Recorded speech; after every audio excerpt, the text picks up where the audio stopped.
Probablement. Comment il s'appelle le titre? La critique biblique, tentative de falsification de l'histoire juive. Alors c'est un sujet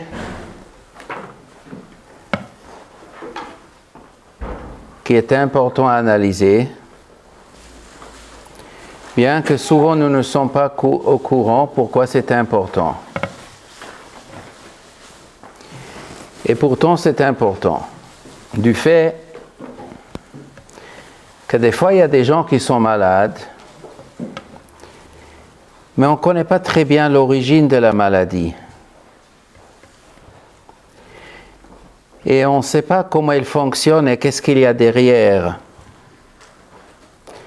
Des fois, la maladie, à nos yeux, elle est anodine et bon, pas grand-chose. Mettre un peu de crème, un peu d'antibiotiques. Mais on ne sait pas que ce qu'on voit de la maladie n'est qu'une petite partie de ce qui se cache derrière.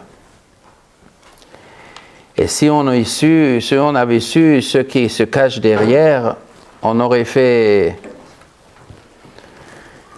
s'aurait occupé de la maladie, le fond de la maladie pour guérir, mais comme on ne connaît pas le fond, souvent les gens y soignent une petite conséquence et on ne fait pas attention. Ça, c'est dans la maladie du corps. Or, dans le peuple juif, il y a aussi différentes, entre guillemets, des maladies. Et ces maladies ont de différents niveaux.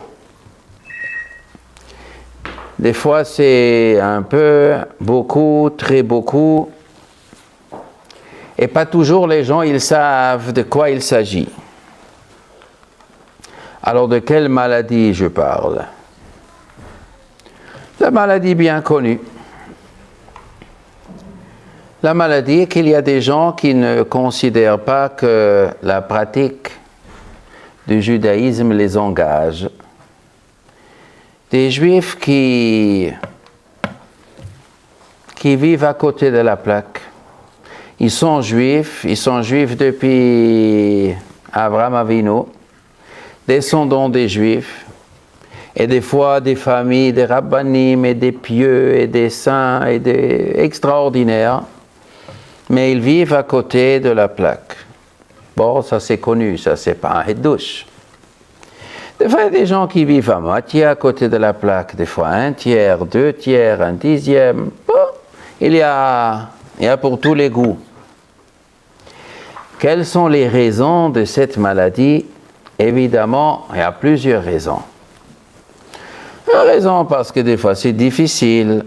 Ouais. Des fois c'est difficile d'être religieux. Difficile d'être shomer Shabbat quand on ne trouve pas un boulot. Des fois c'est difficile de manger kasher quand il n'y a pas du kasher. Et toutes sortes d'autres choses. Quelqu'un, il tombe amoureux dans une femme Goya, il se marie avec une Goya, et ses enfants, ils sont... etc., etc. Il y a toutes sortes de choses. Mais, il y a une maladie plus grave que le simple fait d'être faible, d'être attiré, d'être entouré par un monde qui n'est pas religieux, ou par l'ignorance, on ne connaît pas très bien, on ne connaît pas le judaïsme, on n'a pas eu accès, on n'a pas étudié, on n'est pas né, on n'est pas tombé dans la marmite quand on était petit, ce qui est très courant. Mais il y a une autre maladie. Et cette maladie, si vous me permettez de dire une expression un peu raciste, mais mieux vaut appeler un chat un chat. Comme ça, on sait de quoi on parle. Je vais être pour une seconde raciste. C'est une maladie bien ashkénaze. Que chez nous, les Sfaradim, on n'a pas souffert de cette maladie, Baruch Hashem. Une maladie très spécifique ashkénaze, importations européennes d'Allemagne, de Pologne, de Russie, d'Hongrie, une maladie du 19e siècle européenne. Pourquoi ça nous concerne? Nous sommes Baruch Hashem tous des Sfaradim, on vient tous d'Afrique du Nord. Ça ne nous concerne pas leur maladie. On a assez avec nous, qu'on n'a pas besoin. Non. C'est parce que les gens qui nous entourent et nous-mêmes, on fréquente des gens qui des fois ils ne sont pas trop religieux et des fois ils ont des idées un peu farfelues, des idées qui ne correspondent pas à ce que nous avons appris dans le judaïsme. Aussi dans le monde des idées, aussi dans la pratique, c'est pas exactement ça, mais on ne sait pas exactement définir qu'est-ce que c'est. C'est quoi la différence? Mais nos oreilles se heurtent quand on trouve ça. De quoi je parle? Je parle d'une maladie qu'on appelle la racine et les conséquences. La racine, on appelle la critique biblique. Et la conséquence, ou peut-être la racine de la racine, c'est pas que on est faible dans le judaïsme ou dans la pratique, mais ce qu'on n'adhère pas aux bases de la croyance du judaïsme. On ne croit pas ou on a un doute, on ne sait pas quelles sont les bases de la croyance. Et la critique biblique était cette fameuse maladie qui a détruit la majorité du peuple en Europe. Majorité du peuple juif en Europe au 19e siècle et au début du 20e siècle. Et ce qui se passe aujourd'hui, l'année 2013, que ce sera en Eretz Israël, que ce sera aux États-Unis, que ce sera en Europe, une partie de la faiblesse de la pratique juive est une conséquence directe et indirecte avec ce qu'on appelle la critique biblique. Pour le moment, je n'ai pas encore expliqué qu'est-ce que ça veut dire, ça, critique biblique. Je vais tout de suite l'expliquer. Mais pour l'expliquer, je suis obligé d'utiliser des mots qu'on ne devrait pas prononcer. Pourquoi? Parce qu'il s'agit de la plus grande hérésie du monde. Une hérésie, ça veut dire quoi une hérésie? C'est renier le fondement de la religion. Renier le fondement de la religion juive. C'est un mouvement qui était fabriqué, monté de toutes pièces et qui a pris une telle ampleur qu'elle a empoisonné la majorité du monde en Europe. En Eretz Israël, si on trouve aujourd'hui des gens, des fois qu'ils ont des postes très importants, des postes clés dans l'éducation, dans la presse, dans la politique, dans les universités, dans tout ce qui forme l'opinion des écrivains, des artistes, des présidents de communautés, etc., etc., etc. Ces gens sont souvent influencés ou à un tiers, ou à 2 tiers, ou à 3 tiers de ce qu'on appelle les critiques bibliques. Et je n'ai pas encore expliqué de quoi il s'agit. Alors je vais être un peu plus clair. Tous les Juifs, depuis toujours, ils savaient. Ils étaient convaincus. Ils étaient profondément convaincus. On l'avait dans notre sang. Ça coulait dans notre sang. Dans toutes les cellules d'un Juif, ils étaient remplis avec une conviction pour laquelle on était d'accord de rentrer dans la fournaise. Pour quelqu'un qui voulait nous faire changer d'avis. On se laissait torturer, on se laissait affamer, on a tout fait pour ne pas se tromper d'une iota de ça. Tous les juifs du monde entier, depuis toujours. C'est de quoi il s'agit? Que la Torah que nous avons, la Sefer Torah qui est dans le Heichal, et que nous lisons chaque Shabbat matin, Bereshit bara Elokim et Hashem et haaretz. La Torah que nous lisons, c'est la Torah qui a été écrite par Moshe Rabbeinu, qui lui a dicté mot par mot, et que tous les Juifs ont copié depuis Moshe Rabbeinu. Les Juifs, ils ont transmis cette Torah fidèlement dans tous les pays du monde. On n'a jamais ajouté un verset, on n'a jamais enlevé un verset, on n'a jamais ajouté un mot, on n'a jamais enlevé un mot. Et les faits qui sont décrits dans la Torah sont des faits historiques que les Juifs ont vécu dans le réel et pas dans le rêve et pas dans le monde des idées et pas d'une façon philosophique et pas d'une façon imaginaire, mais ils ont vécu cet événement.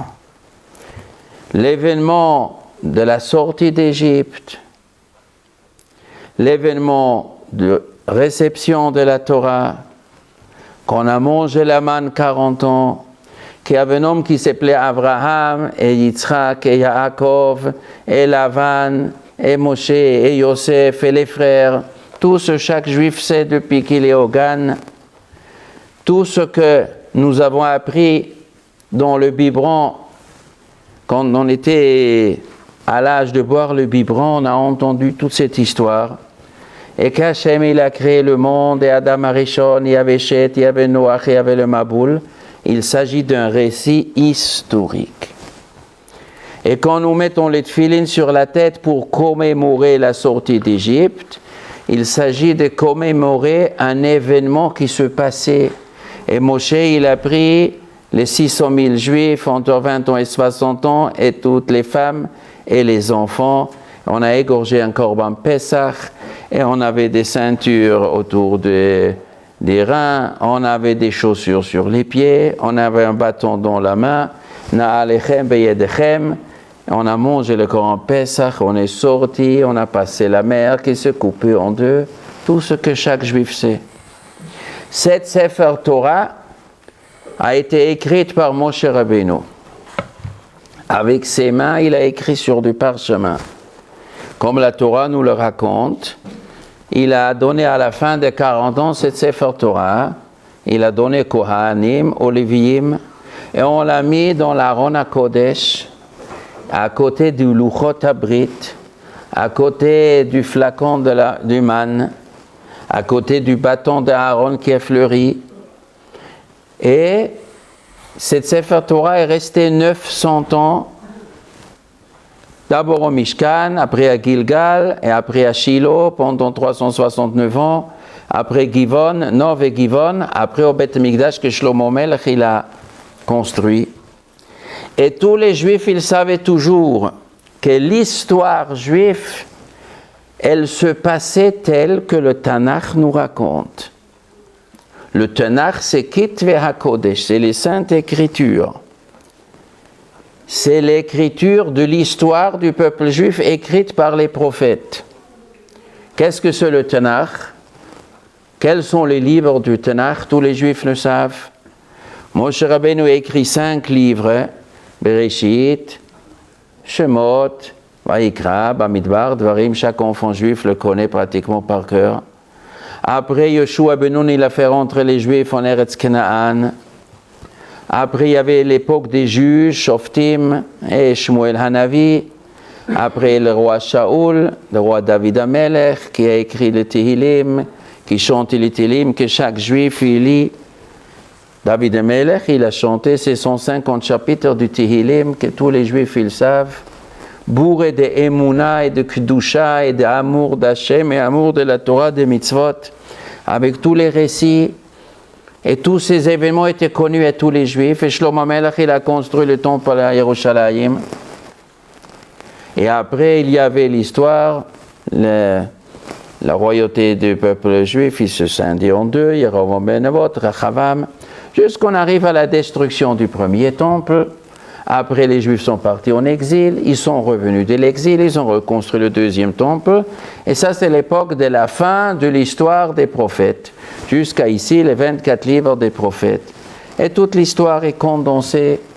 Les rois et les chefs du peuple et les datations, année par année, les lieux, les guerres, la paix, les événements importants. Tout est raconté dans la Tanakh. Après, quand il n'y avait plus de prophètes, à l'époque du deuxième Beth Amikdash, arrive l'époque du deuxième Beth Amikdash, les Tanaïm Akdoshim, Anshei Knesset Agdola, les Tanaïm, et après la destruction du deuxième temple, les Amoraïm. Après, les Juifs ils voyagent dans le monde, tous les Juifs ils connaissent l'histoire. Les Juifs ils étaient en Babylonie, après ils sont partis en Égypte, ils sont partis au Maroc, ils sont partis en Espagne, ils sont partis en Europe, etc. On connaît toute l'histoire juive, jusque nous sommes aujourd'hui ici. Mon ami, le pauvre, il est déjà décédé, il y a, je ne me rappelle plus combien d'années, j'avais un ami, il s'appelait le pauvre, comment il s'appelait mon ami Arafat. Il était une fois invité au Camp David aux États-Unis. Si je ne me trompe pas, c'était Carter ou Bill Clinton, je ne me rappelle plus qui était le... C'était avec lui, avec Clinton. Alors, si je ne me trompe pas, c'était Ehud Barak aussi avec lui. Il y avait Madame Albright, si vous vous rappelez, la ministre d'Extérieur des États-Unis. Ils étaient là-bas plusieurs jours au Camp David. Et ils ont dit, comme on va distribuer Eretz Israël, on va couper le fromage comme ça, ou comme ça, ou comme ça. Bon, tu prends ça, je prends ça. Bon. À la fin, on arrive à l'esplanade de la mosquée. L'esplanade de la mosquée. Ça date aussi. Hein? Ça date. Ça date depuis trop longtemps, ça date. Mais il y avait après, je parle en l'année 2000, si je ne me trompe pas. Sadat, il a laissé ça pour son successeur, de se casser la tête pour l'esplanade de mosquée. Lui, il voulait récupérer les Sinaï et après moi, le déluge. Mais là, il parlait. Alors, M. Arafat, il dit, l'esplanade de mosquée, ça c'est à nous. Comme ça, il dit, l'endroit de l'esplanade de mosquée, c'est bien l'endroit du temple de Salomon. Salomon était le roi juif. Alors M. Arafat, il dit, il n'existait pas de temple de Salomon. Et bien Bill Clinton, il a entendu ça. Il a dit, quoi? Il n'existait pas de temple de Salomon? Les goïms aux États-Unis, ils connaissent la Bible. C'est pas comme les Français, ces Amaratzim ici. Les goïms américains, ils connaissent la Bible. Vous allez dans un hôtel aux États-Unis, vous avez dans le tiroir, vous n'avez pas Paris Match, vous n'avez pas le Nouvel Obs, vous avez la Bible dans chaque tiroir d'un hôtel. En tout cas, comme ça a été il y a 20 ans encore. Aujourd'hui, je ne sais pas. Bon, probablement aussi. Comment il n'existait pas le temple de Salomon? N'existait pas.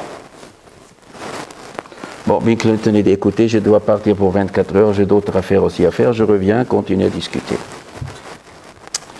24 heures après, il revient après, il rentre dans la salle, et Barak est là, Arafat est là, il dit, j'ai consulté mon pasteur, il m'a dit que le temple de Salomon, oui, existait. Mazal tov. Bon, comme ça a été l'affaire. Quelques semaines après, Madame Albright avec Ehud Barak, Arafat, ils étaient invités à l'Élysée, chez Frère Jacques, à l'époque. Alors, ils ont recommencé à parler. Comme on va partir, c'était pile avant l'intifada, dans l'an 2000, si vous vous rappelez. Et recommence. Qu'est-ce qu'on fait avec l'esplanade de mosquée? On va la mettre dans la partie des musulmans ou des juifs. Et Arafat dit, c'est à nous. Et Madame Albright dit, mais c'est l'endroit du temple de Salomon. Et Arafat, il dit, ça n'existait pas. Ah, encore une fois. Et Jacques Chirac, il fait, bon, ça se discute. Ça se discute. Ça se discute chez qui? Tu es né au Corrèze, tu as fait une école de... Tu as fait une école primaire à Corrèze, chez les paysans là-bas. Ça veut dire quoi? Ça veut dire quoi, ça se dispute? Ça se discute. Ça se discute s'il a existé un temple de Salomon. Mais les Juifs, tous les Juifs, ils sont allés chaque Pesach, Shavuot et Sukkot à Yerushalayim. Mais toute l'histoire, on connaît tous les gens qui étaient là-bas. On connaît des milliers de détails, comment ça fonctionnait le Beth Amikdash. On a tout le plan de Beth Amikdash, comment ça était tous les jours. Des milliers d'anecdotes et des histoires, tout le peuple juif connaît. Qu'est-ce que ça veut dire? N'existe pas le temple de Shlomo? Le Tanakh a menti. Les livres saints, ils ont donc inventé une histoire. On nous a inventé une histoire. Et ici, nous allons commencer à mettre le doigt sur cette maladie qui est pire qu'un cancer Bar-Minan. Cette maladie s'appelle la critique biblique. Au XVIIIe au début, après au XIXe siècle et au XXe siècle, sont venus des gens, des goyim et des juifs aussi. Et ils se sont mis dans la tête à renier les Kitve HaKodesh. Le Tanakh, l'histoire juive et la Sefer Torah de Moshe. Avec les arguments que c'est même pas Moshe qui l'a écrit. On ne sait même pas s'il a existé. Ça a été écrit plus tard. Les Juifs, ils ont fait un faux. Et le peuple juif se fait rouler dans la farine. Et le peuple juif a une religion avec un livre saint qu'il sort de Heichal, il l'embrasse. Et il croit que c'est le livre qui était dicté par Dieu. C'est un livre qui était fabriqué par des gens comme vous, comme moi. Ça veut dire menteurs comme vous, menteurs comme moi, menteurs comme tous les êtres humains du monde. C'est des gens qui ont menti au nom de Dieu. Comme les Havdil, les autres religions. Qu'ils disent des choses au nom de Dieu que Dieu n'a pas demandé. Ça veut dire que le peuple juif en deux mots est un peuple de brel. On est des idiots, on se fait rouler dans la farine. On nous a dit de mourir pour une Torah qui n'est pas l'œuvre de Dieu, qui est l'œuvre des humains, qui nous ont raconté une fable merveilleuse. On est sorti d'Égypte, la mer s'est coupée en deux. Mais c'est une fable digne pour les enfants qu'ils dorment bien. On a mangé la manne. Mais non. C'est des gens après qu'ils ont fabriqué un livre rétroactivement et des falsificateurs. Ça veut dire que les rabbins qui nous ont donné cette Torah et nos parents et tous les juifs se sont laissés embrouiller par un archimonteur, par des archimonteurs qui ont raconté une histoire que tout le peuple juif aurait vécu d'après cette histoire. D'après la Torah, 600 000 juifs, ça veut dire 3 millions de juifs, ils ont vécu pendant 40 ans des événements extraordinaires, qu'ils ont témoigné qu'ils ont reçu la Torah. Ils ont commencé à faire Shabbat et Sukkot et Pesach et Lulav et Trog et Tfilin et Tzitzit et Kashrut et tous les halachot de la Torah, on a commencé à pratiquer. Et tout ça, c'est une erreur. C'est plus tard, on a entendu, on a fabriqué une religion, on a rétroactivement fabriqué une histoire. Ça, c'est la racine de la maladie. Ils ont développé ça. Ils ont posé des questions sur la Torah. Elle ne peut pas être vraie, ça colle pas, ça tient pas. Des questions ridicules, de mauvaise foi. Il y avait à Amsterdam, vous connaissez Amsterdam? Ouais. Et lui, il a écrit un livre, une blague, la moquerie, des questions d'une stupidité, de mauvaise foi, pose des questions sur la Torah, et il veut prouver que la Torah ne peut pas être vraie. Bon, d'après lui, même Dieu, c'est... Dieu et la nature, c'est la même chose. Vous êtes Dieu, la pomme est Dieu, on est tous Dieu, il se moquait de tout. Et après, plein de gens, ils se sont mis dans ce travail. Les plus spécialistes, c'était les Allemands avant Hitler. Ils ont écrit beaucoup de livres de critique biblique. Hitler, il se kiffait ça. Les antisémites, ils kiffent.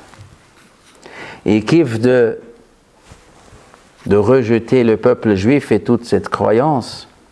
Aujourd'hui, Hitler, il est sous la terre. Aujourd'hui, les musulmans continuent son travail. Renier l'histoire. Que les goïms renient l'histoire, et avec ça, ils veulent nous renier le droit d'avoir Eretz Israël. On peut dire peut-être c'est un problème politique. Pour nous, les Juifs, le problème, il est beaucoup plus profond. Si M. Arafat dit n'a jamais existé le temple, mais les Juifs, quand ils mangent un morceau de gâteau, alors qu'est-ce qu'il dit à la fin de manger le gâteau? Rien. Qu'est-ce qu'il dit à la fin de manger le gâteau? Abdullah. Abdullah. Non. C'est pour Purim. Et on dit à la Michia, à la Kalkala, à tout ça, c'est des... Et qu'Akadosh Baruch Hu nous construit le Beth Amikdash et le Mizbeach. 3 fois par jour, on fait Birkat Hamazon, et quand on fait gâteau, et 3 fois par jour, on fait la Tfila. Et que Dieu nous construit Yerushalayim comme autrefois. Yerushalayim, le Beth Amikdash, s'il a existé. Tu dis à un Français, Napoléon n'a jamais existé. Tu vas enseigner aujourd'hui, dans une fac en France, Napoléon n'a pas existé. Eh bien, on va te remercier. Monsieur Payan, il va te faire payer ta bêtise. Qu'est-ce que c'est? Napoléon n'a pas existé? Ah non, moi, j'ai pas vu Napoléon. Moi, j'ai pas vu Napoléon. J'ai le droit de dire, non, bon, je dis pas qu'il n'a pas existé, mais bon, ça se discute. Bon, on peut discuter s'il existait Napoléon. Non, ça se discute pas, monsieur. Ah bon? Pourquoi ça ne se discute pas? Parce que tous les Français, tous les Normands et Bretons et trucs, et tous les grands-papas qui ont 80 ans, ils racontent que leur grand-père a dit, qu'ils étaient dans l'armée de Napoléon III, Napoléon II, Napoléon. Qu'est-ce que tu racontes? Que Napoléon n'a pas existé. Mais tous les Français, ils savent. Quoi, tous les Français? Il y en a un Français qui a vu Napoléon? Mais que vous êtes fous, quoi? Mais tous les Français qui ont 80 ans, ils se rappellent. Première guerre mondiale, les trucs, et Bismarck, et comment c'était avant, les guerres. Et au 19e siècle, les Waterloo et compagnie. Non, mais c'est pas vrai, Waterloo n'est pas vrai, et la chute à Moscou n'est pas vrai. Tout ça, c'est du pipeau. Et alors comment tous les Français, ils savent ça? Oui, ça c'est... Mais je vais vous expliquer. Je vais vous expliquer comment les Français se sont fait rouler. En vérité, c'était comme ça. Moi, je suis maintenant prof à l'Académie en France, et je vous dis pourquoi je remets en question Napoléon. Moi, j'ai dit comme ça, 1940, les Allemands, ils ont conquis le nord de la France. Alors, les Français, ils ont capitulé. Alors, M. de Gaulle, le 10 juillet 1940, il a dit comme ça, comment je vais faire donner du courage aux Français? On peut lutter contre les Allemands. Il faut que je trouve un roi mythique. Il faut que j'invente une personnage courageuse française. Il a inventé le monsieur Napoléon. Il a raconté Napoléon, un Français, un petit Corse. Il a conquis toute l'Europe. Il a gagné toutes les guerres et tout. Voilà, Français, remettez-vous en marche. Et il a fait rentrer ça dans les livres d'histoire française. Et voilà, maintenant les Français croient Napoléon, mais tout ça c'est un coup monté. Monsieur, vous êtes remercié, évidemment, mais vous êtes fou. Pourquoi? Ça ne tient pas la route? Non, ça ne tient pas la route, monsieur. Pourquoi ça ne tient pas la route? Qu'est-ce que vous racontez? Mais avant Charles de Gaulle, on connaissait Napoléon. Mais les grands pépés, ils connaissent aussi.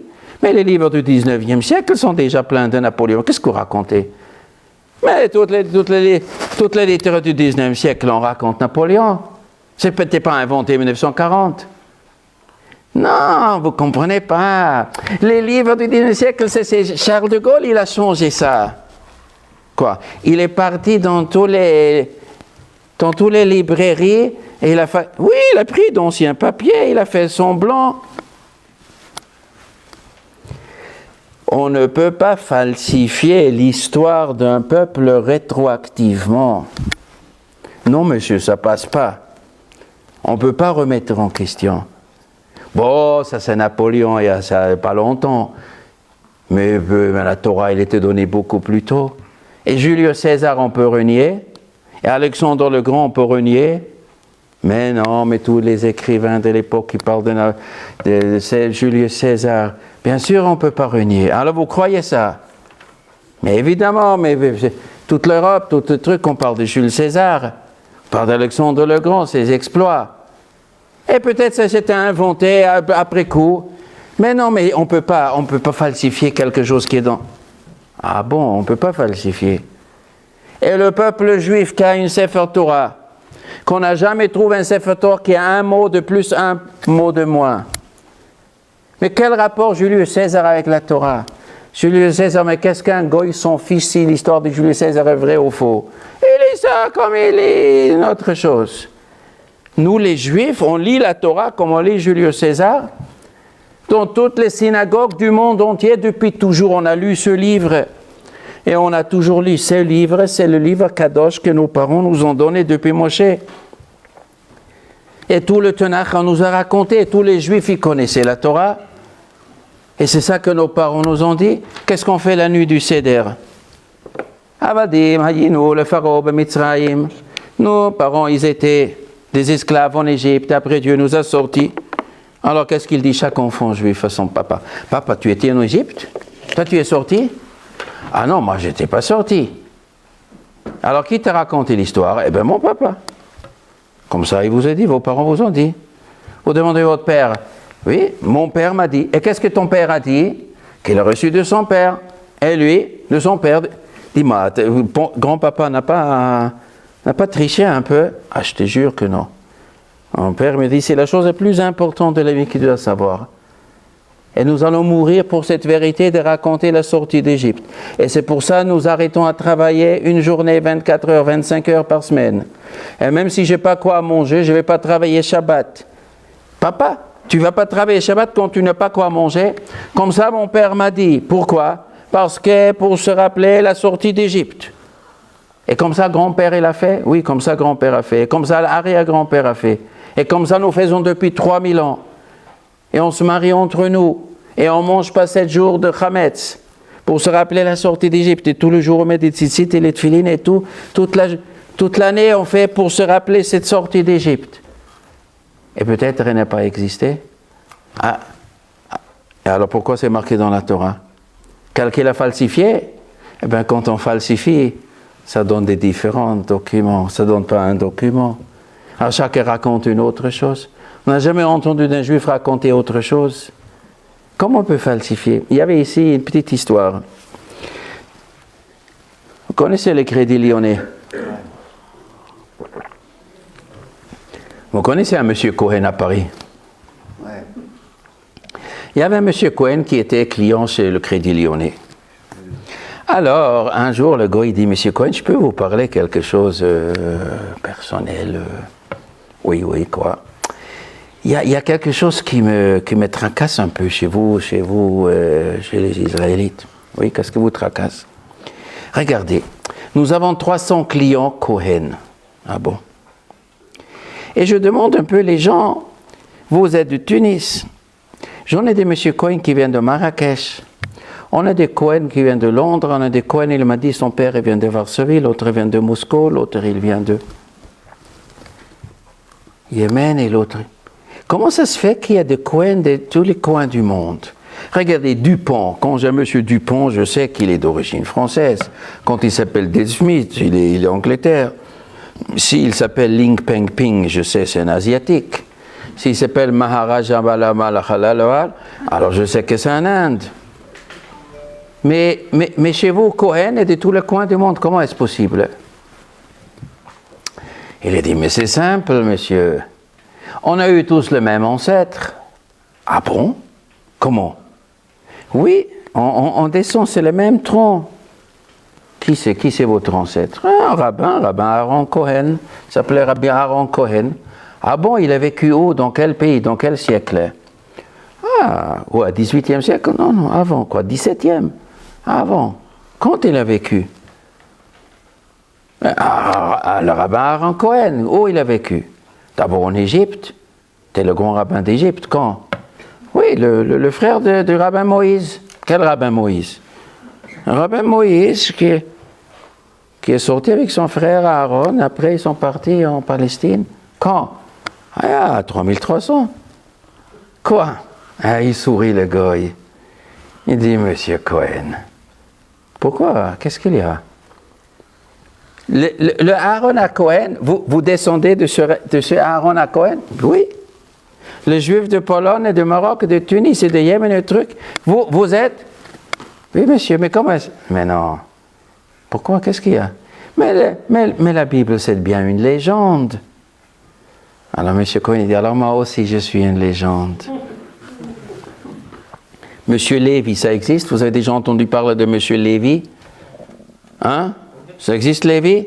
Dans chaque synagogue, il y a un Lévi, il monte à la Torah Shabbat. Cohen Lévi, pourquoi il s'appelle Lévi? Ben parce que son père s'appelait Lévi. Et pourquoi son père s'appelait Lévi? Eh ben parce que son père s'appelait Lévi. Et son père s'appelait Lévi pourquoi? Parce qu'il s'appelle Lévi depuis où? Depuis Lévi, le fils de Yaakov. La Torah, elle parle de quoi? C'est un livre de philosophie abstrait. C'est un livre de moralité que quelqu'un l'a inventé.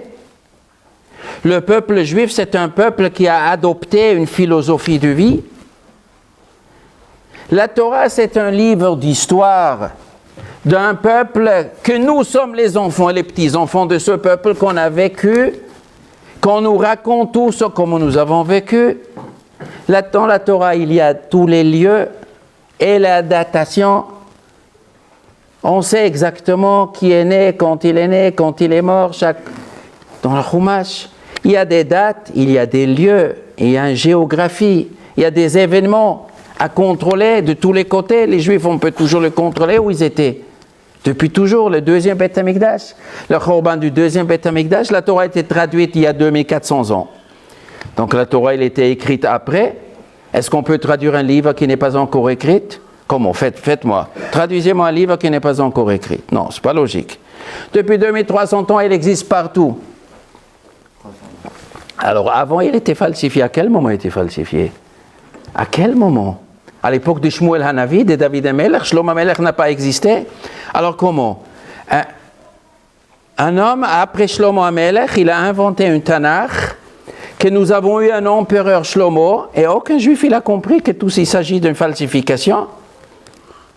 Et il a raconté, vous savez vous juifs, il faut que vous gardez Shabbat. Alors, 2 siècles après Moshe Rabbeinu, il arrive un archimenteur. Vous savez, vous les juifs, il faut faire Shabbat. Ah bon, pourquoi? Parce que vous êtes juifs. C'est quoi juif? Vous descendez des personnages mythiques, des légendes. Ah quoi? Alors pourquoi tu veux que je fasse les... Mais non, vous êtes Shabbat, vous êtes Yohar Sinai. Qui est Yohar Sinai? Mais ton grand-père était Yohar Sinai, tous les juifs étaient Yohar Sinai. Si quelqu'un me raconte ça. Quoi? Mon arrière-grand-père était Yohar Sinai? Je demande mon oncle, dis-moi, papa, t'es devenu fou. Je demande mon... Quand moi j'étais petit, ma mère m'a raconté qu'elle était dans le camp de concentration à Bergen-Belsen. J'ai entendu l'histoire. Et il y avait dans les synagogues d'autres personnes qui avaient un numéro ici. Il racontait la même chose. Quand je suis parti en RS, je suis parti chez mon oncle. Lui était à Auschwitz. J'ai dit, comment ça a été là-bas? Il m'a raconté. J'ai demandé ma tante. Mais tout le monde racontait la même chose. Voilà, comment dans le train, ils ont voyagé et tout. Mais ça se recoupe. Aujourd'hui, il y a des gens en Iran. Ah non, la Shoah, c'est inventé. Mais ça se discute s'il existait la Shoah. Ça se discute. Mais pour qui ça se discute?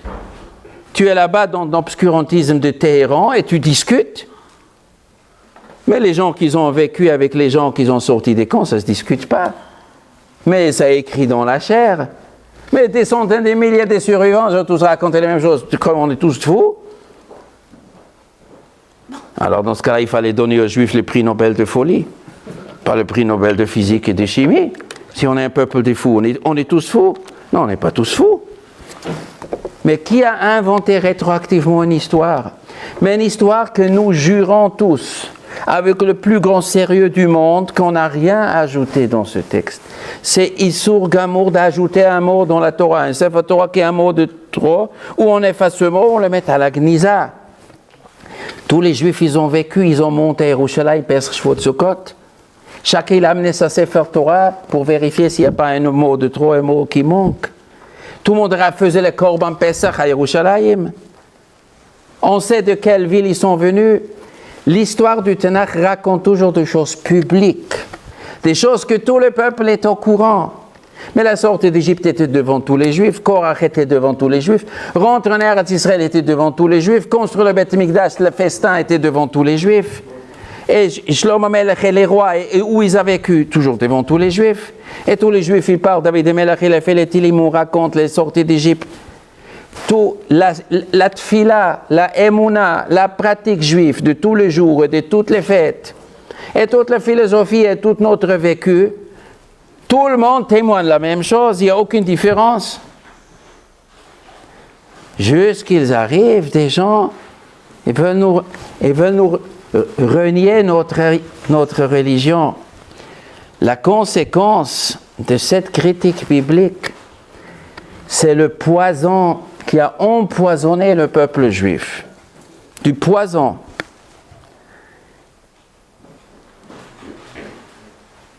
Chaque mot, quand on lit la Gemara, chacun qui a ouvert une page de Gemara, il sait la ABC d'une Gemara. Il y a beaucoup de lois, beaucoup de détails de la loi. Combien de murs une soukha a besoin d'avoir? Hein? D'où vous savez? Il faut 4 murs dans une soukha? 3 suffit pas? Ah, 3, monsieur. Bon, d'accord, voilà, je veux mieux. 3 minimum. 3 minimum, très bien. Ou 2,5. Non, maximum, on peut faire. 3, d'où on apprend? Pourquoi 3? Peut-être il faut 4. Peut-être 2. Hein? D'où on sait qu'il faut 3 murs? Comme ça, Moshe Rabbeinu nous a transmis. Mais comment ça se trouve dans le texte? Chacun qui lit le Gemara, il sait. Combien de fois c'est marqué Souka, avec Vav et sans Vav? Tous les halachot, toute la pratique que nous pratiquons se trouve dans un Vav de plus. Ça, le passouk qui commence singulier, finit pluriel, donc ça inclut ça, un mot de plus. Ça fait allusion à ça, ça fait allusion à ça. Ça veut dire quoi? Ce texte est écrit par des rabbins ou est écrit par Akadosh Baruch Hu dicté? Un Vav de plus, un Vav de moins. Ici, Akadosh Baruch Hu, il a caché la loi. Des humains qui écrivent la loi. Tous les chachamim, double les centaines de milliers de chachamim, des millions de chachamim, et des centaines de millions de juifs qui étudiaient chaque loi, dans chaque génération. On s'est cassé la tête pour déduire par Xerashava ce mot ici, donc cette loi, il est caché ici. Si ce n'est pas le bon Dieu qui a dicté la Torah, je prends un journal, parce qu'il est marqué ici, le mot ici, donc ici, Dieu, il a donné une loi qui correspond. Ici, il y en a 3 lettres, 3 vav, donc ça veut dire que la soukha, elle a besoin, dans le mot soukha, 3 vav, donc c'est 3 murs. Donc, t'es fou, toi. Tous les rabbinim et tous les géants et tous nos parents, ils étaient tous des fous. Des fous. Des malades mentaux, ils se sont cassés la tête sur un vav pour savoir s'il y a 3 murs ou 4 murs. On se dispute et tous les rabbinim ensemble, sur un texte de quoi? Sur un texte qu'un falsificateur, un menteur, un horreur de falsificateur, il a écrit un faux texte, il a embrouillé le peuple juif pour leur raconter une histoire qu'eux, ils savaient qu'elle est fausse. Mais ben, si l'histoire, elle n'était pas, si Moshe Rabbeinu n'est pas sorti d'Égypte, n'est pas dans la Torah, donc il n'y avait ni Shabbat, ni Kashrut, et tout ça n'existait pas. Donc il est arrivé, un juif, il a vu que je ne sais pas quoi, au Madagascar, on ne mange pas des cochons. Il a dit, c'est bon, c'est pas bon. Monsieur juif, on va inventer une loi, on ne mange pas des cochons. J'ai vu au Madagascar, on ne mange pas. Nous aussi, on va prendre cette coutume. Ah bon, et si je mange 8 cochons, eh bien, on va te donner 39 coups. Qui va me donner 39 coups? Le Sanhedrin Yerushalayim. Le Sanhedrin Yerushalayim me donne 39 coups. Qui c'est le Sanhedrin Yerushalayim? Bonjour, monsieur Sanhedrin. C'est vrai qu'un juif n'a pas le droit de manger cochon. Qui t'a raconté ça maintenant? Lui, il vient de dire, et il veut qu'on l'ajoute dans la Sefer Torah, on ne mange pas des cochons. Et il veut qu'on donne 39 cours. Mais où tu fais? On invente une Torah maintenant. Mais jamais on a pu inventer quelque chose dans la Torah. Tu ajoutes un mot dans le texte de la Torah, on n'a pas le droit de manger chazir. Qui t'a raconté ça? Mais on a reçu ça de Moshe Rabbeinu. Quel Moshe? Qui c'est Moshe Rabbeinu? Il vient d'inventer Moshe Rabbeinu. Mais qui c'est ce Moshe Rabbeinu? Il nous a sortis des parents d'Égypte. Nos parents sont sortis d'Égypte. Nous, on a des bergers, qu'on était là-bas en Jordanie. On a un petit groupe de bergers. On est venu en Palestine, on a commencé à habiter un truc, des analphabètes et tout. Mais qu'est-ce qu'il raconte? Il a une Torah? Où il a cette Torah? Il a un truc? Cette Torah, c'est marqué que tous les Juifs doivent l'étudier. Est-ce que quelqu'un connaît la Torah? Ceux qui inventent la Torah, donc il est le premier de l'inventer. Donc les autres, ils n'ont pas la Torah. Donc s'ils n'ont pas la Torah, le premier l'invente. Il dit, nous avons Torah que tous les Juifs connaissent. Il dit, chaque matin, chaque soir, Shema Yisrael, Hashem Echad, tous les Juifs ils doivent raconter cette histoire chaque Shabbat. Et le peuple ne connaît pas l'histoire parce qu'on ne l'a pas entendue, parce que lui vient de l'inventer. Ça, c'est la folie. Mais ce poison, il est tellement grave. Vous allez aujourd'hui dans l'université de Tel Aviv, on vous parle de la critique biblique, vous allez ici à Paris, et combien de Ahmar, ils vous racontent ça. Il y a des gens qui sont malins, il y a des juifs libéraux, ils ne croient pas à la Torah, c'est un livre Chol. David Ameller, c'est un homme Chol. Toutes ces figures de la Bible, c'est des gens Chol, c'est pas Kodesh. Tout ça, c'est de l'imagination. On vit dans de l'imagination. Après, il y a des gens qui sont malins. Ils disent non, c'est vrai, mais c'est pas vrai. Il ne faut pas le prendre historiquement. Il faut prendre dans le sens figuré. Dans le sens figuré, il faut prendre. Les gens sont sortis d'Égypte. L'Égypte, c'est pas un pays d'Égypte. C'est figuré, c'est figuré. La mer était coupée en figuré. Moïse à Har Sinaï, c'est figuré. Quelle figure? Il ne faut pas faire les Shabbats. Ce n'était pas dit dans le sens, c'est dans le sens philosophique. Mais nos parents, ils ont rentré dans la fournaise par une idée philosophique. Ils ont rentré dans la fournaise pour témoigner que Zot Torah, l'autre est mouchlefet. Zot Torah, qu'Akadosh Baruch Hu il a donné à Moshe Rabbeinu. Et la Gemara nous dit quelqu'un qui croit qu'un mot, Moshe Rabbeinu, il écrit de son propre chef, et qu'Hachem lui a pas dicté, c'est un apikoïres, il n'a pas fait partie du peuple juif. Un homme qui dit toute la Torah, Moshe Rabbeinu a écrit. Mais il y a une phrase que Moshe Rabbeinu il écrit de son propre chef sans avoir entendu d'Hachem d'écrire cette phrase. Cet homme ne fait pas partie des Juifs. Pour lui, il y a une autre religion, c'est plus la religion juive. C'est un apécor et s'il a perdu sa part dans le monde futur, elle dit la Gemara. Chaque Juif, il savait que toute la Torah, Moshe Rabbeinu a reçu de HaKadosh Baruch Hu. Et les Juifs, ils ont copié ça. Moshe Rabbeinu dit, et tous les Juifs, ils ont copié. Qui a instauré lire la Torah? Qui a instauré lire la Torah? Depuis quand les Juifs lisent la Torah Shabbat matin?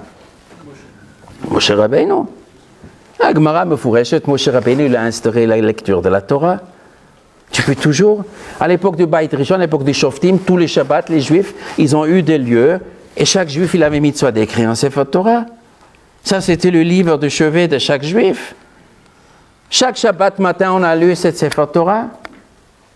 Ça, c'est tout le peuple juif, il a témoigné ça. Alors, ils sont venus des gens de faire la guerre contre un peuple, contre l'histoire d'un peuple, qu'un peuple pratique, que pratique jour et nuit, dans toutes les situations. Non, le peuple juif n'était pas religieux, il ne connaissait même pas la Torah. Évidemment, ils connaissaient les Tanakh. Bien sûr, tout le monde connaissait la Torah. C'est-à-dire que tous les juifs, ils pratiquaient la Torah. Il y a des fois, quelqu'un, il a fait un Avera, c'est vrai. Il y avait des voyous qui ne voulaient pas faire la Torah. Oui, comme il y en a aujourd'hui. C'est pas parce qu'il y a des voyous qui veulent pas faire la Torah, c'est pour ça qu'on ne connaît pas la Torah. Il y a des voyous qui ne veulent pas faire la Torah. Oui, bien, ça existe toujours. Oui, il y a des pécheurs.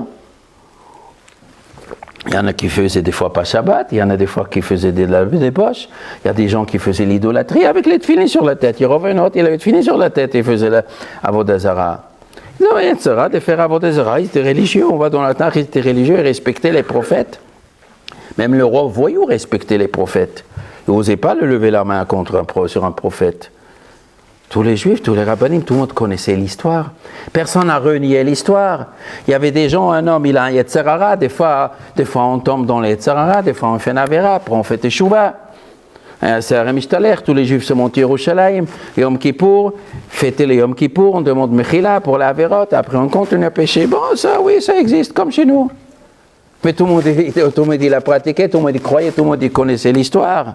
L'histoire, personne n'a nié.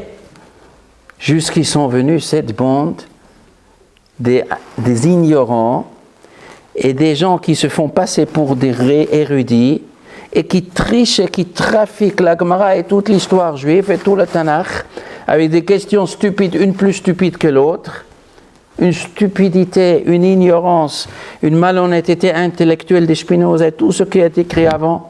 Bereshit bara Elokim et Hashemayim v'Haaretz, ça vous dit quelque chose ce pasuk? Ouais.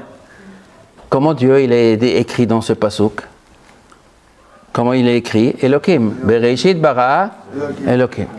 Après, le pasuk il dit Be'om asot Hashem Elokim shemayim v'haaretz. Le jour que Dieu l'éternel il a créé le ciel et la terre. Comment Dieu il est désigné? Elokim. Be'om asot Hashem Elokim. Hashem il y a Yud Kevavke Elokim. Ah tiens, il a changé de nom le bon Dieu. Et après, Vaidaber Hashem el Moshe il est mort. Ah, il s'appelle Hashem Yudke Vavke. Ah, il y en a Dieu. Un, il s'appelle Elohim, un, il s'appelle Yudke Vavke.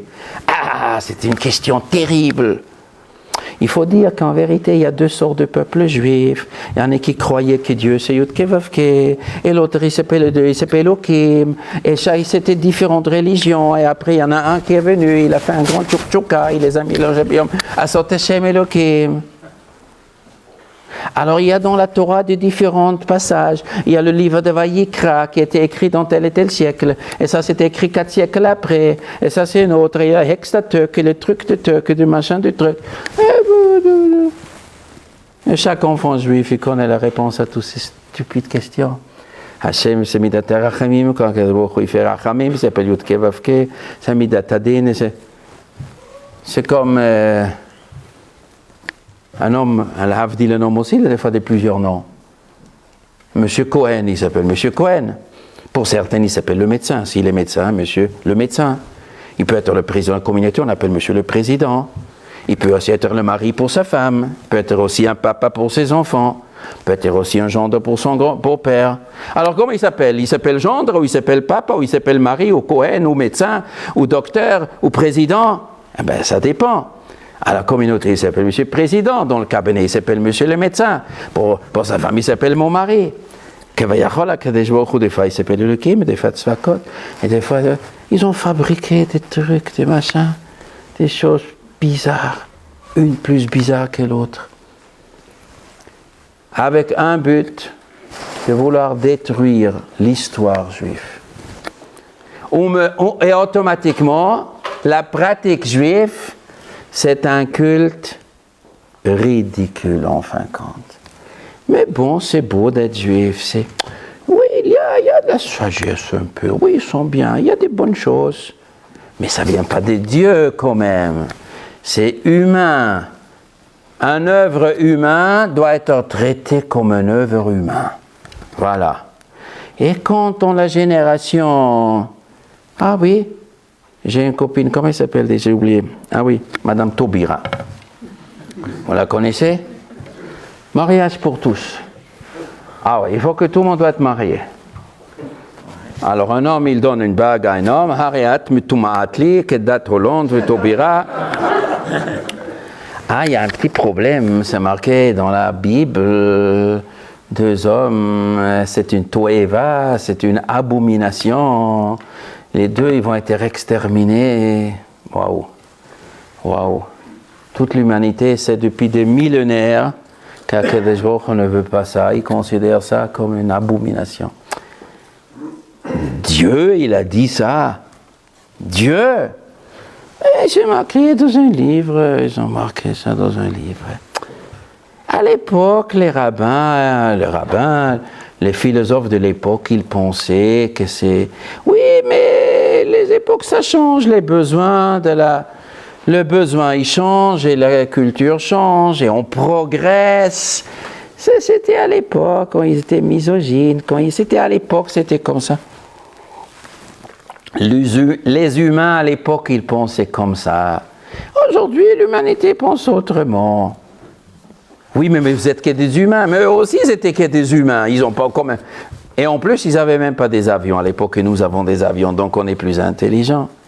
Comme il y en a quelqu'un qui a dit, mais vous les Juifs, je ne comprends pas. Vous dites que Dieu, il a donné votre Torah il y a 3300 ans au Mont Sinaï. Mais à l'époque, il n'y avait pas d'ordinateur, il n'y avait pas d'avion. On voyageait sur dos d'âne. Comment une Torah, comme un enseignement qui était valable quand les gens ils voyageaient sur un âne, peut être valable quand les gens ils voyagent dans un avion supersonique. Comment la même loi? Le rabbin il a répondu, si la Torah elle avait été adressée à l'âne, vous avez raison, il faut une nouvelle Torah. Il faut adresser maintenant une Torah à l'avion. Mais la Torah ne s'adresse pas à l'âne. Elle s'adresse à celui qui chevauche sur l'âne.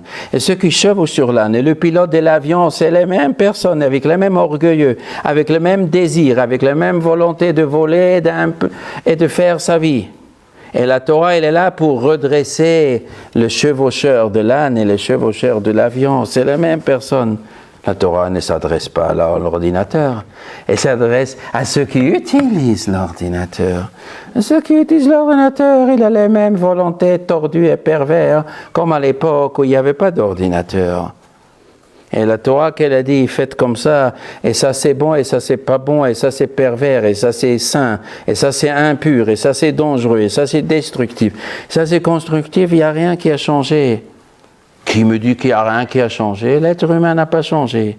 Donc vous savez, Akadosh Baruch Hu nous a dit que cette Torah ne sera pas changée. Le jour qu'Akadosh Baruch Hu va réunir tous les Juifs devant Har Sinaï, il va donner une nouvelle Torah. À ce moment-là, on va voir. Mais Akadosh Baruch Hu il a juré qu'il ne le fera pas. Parce que cette Torah qu'il nous a donnée, elle ne sera jamais oubliée. Et vous la connaissez, elle est donnée pour éternel. Et tous les jours, les Juifs l'ont appliqué. On connaît notre calendrier depuis le début. Chez les Goyim. Quelle année c'est aujourd'hui chez les Goyim? 2013. 2013, à partir de quel événement? De la naissance de l'autre. Et ça veut dire quoi? Quand l'autre il est né, ils ont publié dans le monde entier. Voilà, le Seigneur il est né, on va commencer année numéro 1. On va compter à partir de maintenant. Comme ça a été? Quand le type il est né dans l'étable, parce que personne, aucune sage-femme voulait. Alors à ce moment-là, on a publié dans le monde, on commence à compter année 1. Mais non, c'est pas comme ça. Alors à partir de quel moment ils ont commencé à compter? 4 siècles plus tard. Rétroactivement, ils avaient une histoire, ils ne savaient pas quand il a vécu, où il a vécu, qu'est-ce qui s'est passé avec lui. Et chacun dit autre chose, il y avait des disputes dans le monde entier. On a dit, bon, on va fixer artificiellement une date, il est né ici, et on va dire, aujourd'hui on a date, et on continue comme ça, arrêtez déjà les disputes. Mazal tov. Et quand les Perses, ils ont les calculés, à partir de quand on commence? Alors il y a des livres perses et des livres babyloniens. Et lui, il est dit, la 13e année du roi tel et tel, et ce roi, et qui est avant, qui est après. Personne ne comprend là-bas comment ça fonctionne, tout est plein de contradictions. Les datations, les lieux, des trucs, comment ça... Tout, plein de contradictions, l'ancien. Mais ils étaient des analphabètes, il n'y avait que quelques lettrés qui savaient lire. Évidemment, 95% du peuple était analphabète. Chez les Juifs, il n'y a pas un alphabète. Pas un alphabète. On connaît aujourd'hui. Quel jour c'est aujourd'hui? Hein? Peut-être on se trompait, peut-être aujourd'hui c'est vendredi. Peut-être aujourd'hui c'est vendredi. C'est samedi soir, peut-être c'est vendredi soir. Comment d'où vous savez? Peut-être on se trompait. Mais non, mais on a fait Shabbat aujourd'hui.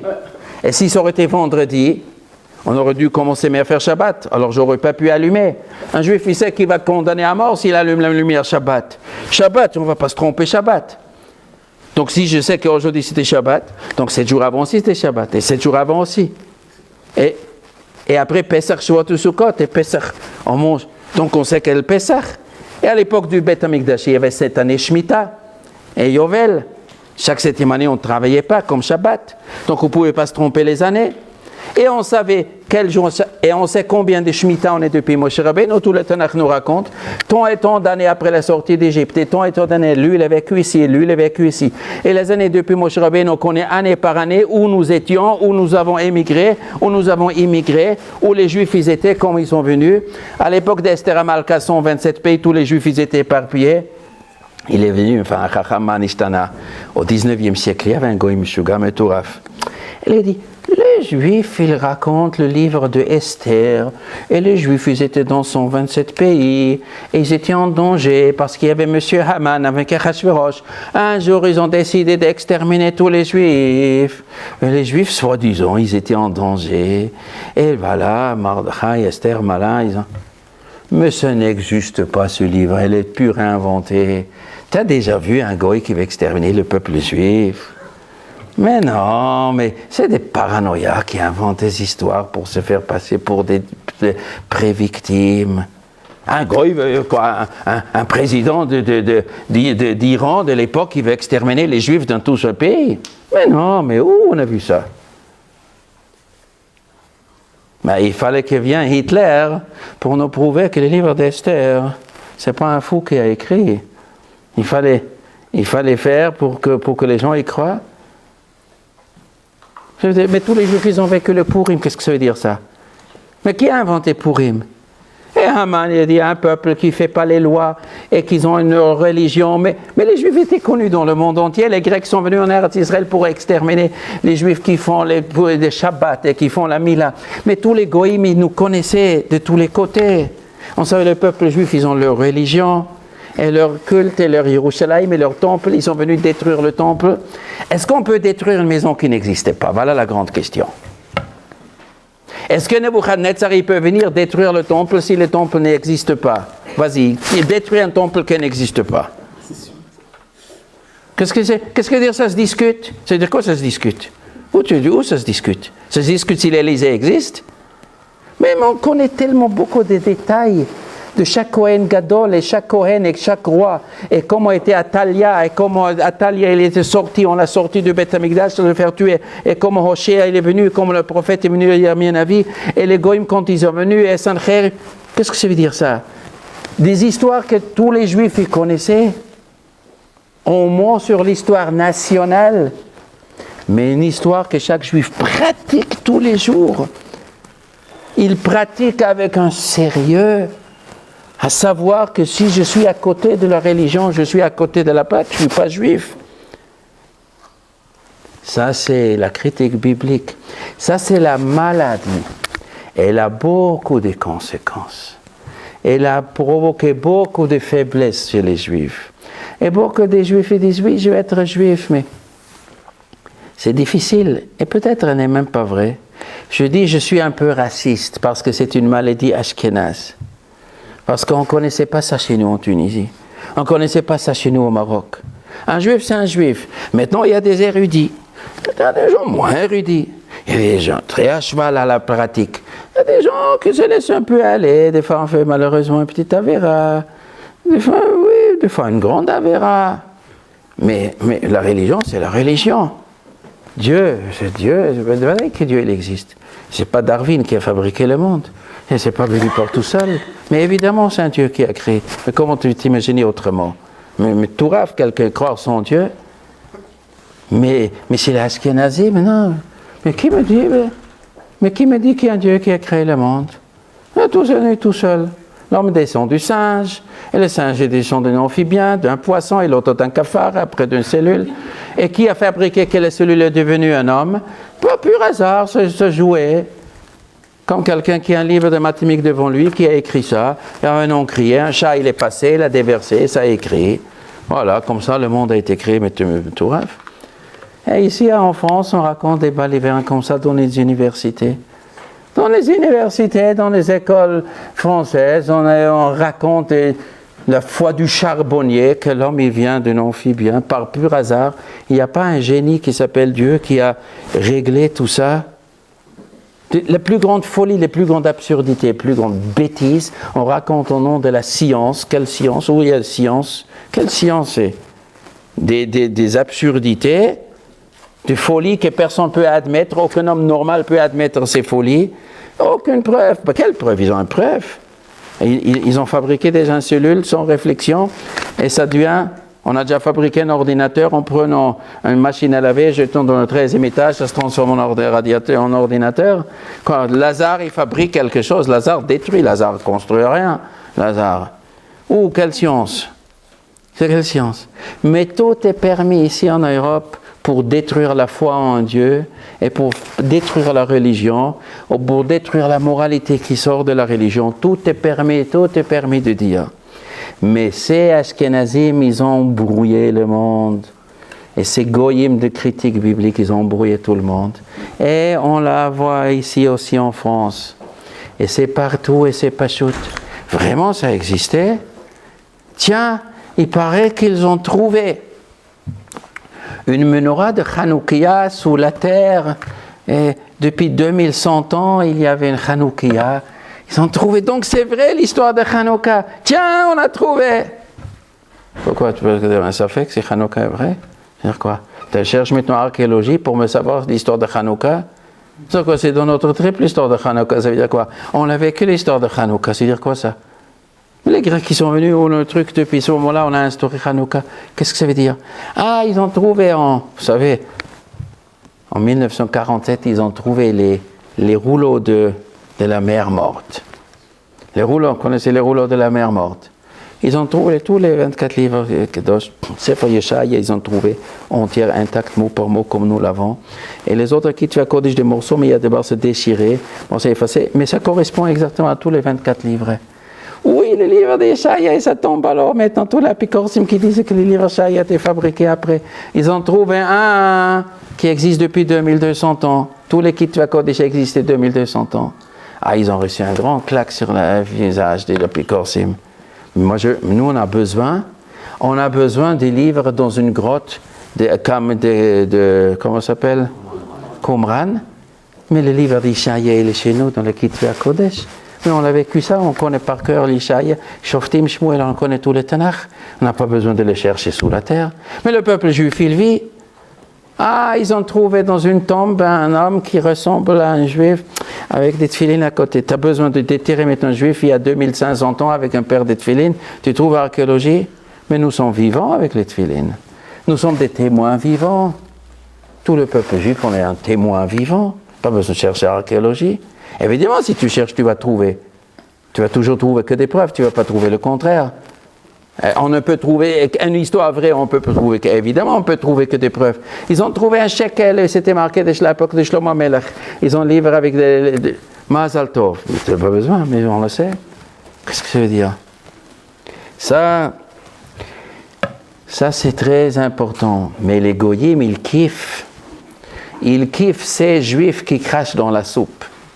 Ces juifs qui se trouvent à Tel Aviv, à Yerushalayim, qui crachent dans la soupe et qui ne croient pas Barminan à l'histoire juive. Ben Gurion, quand il a fait l'État, la première chose qu'il a fait, il a dit il faut réhabiliter Spinoza. Tout ça, il a demandé.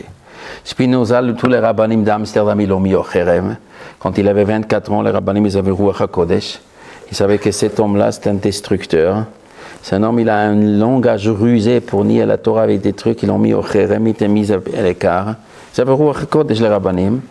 Et lui, il a détruit tout. Et Ben Gurion, il a dit qu'il faut réhabiliter ces messieurs.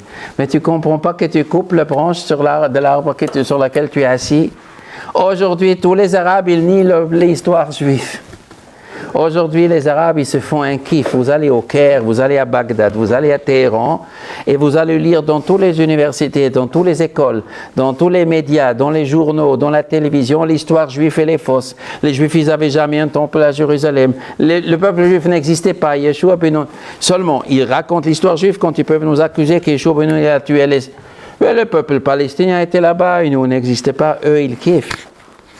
Ceux qui sèment le vent, ils récoltent la tempête. Si un juif il nie lui-même l'histoire, sa propre histoire, comment il veut que l'ego il va le respecter? Ça c'est tellement simple.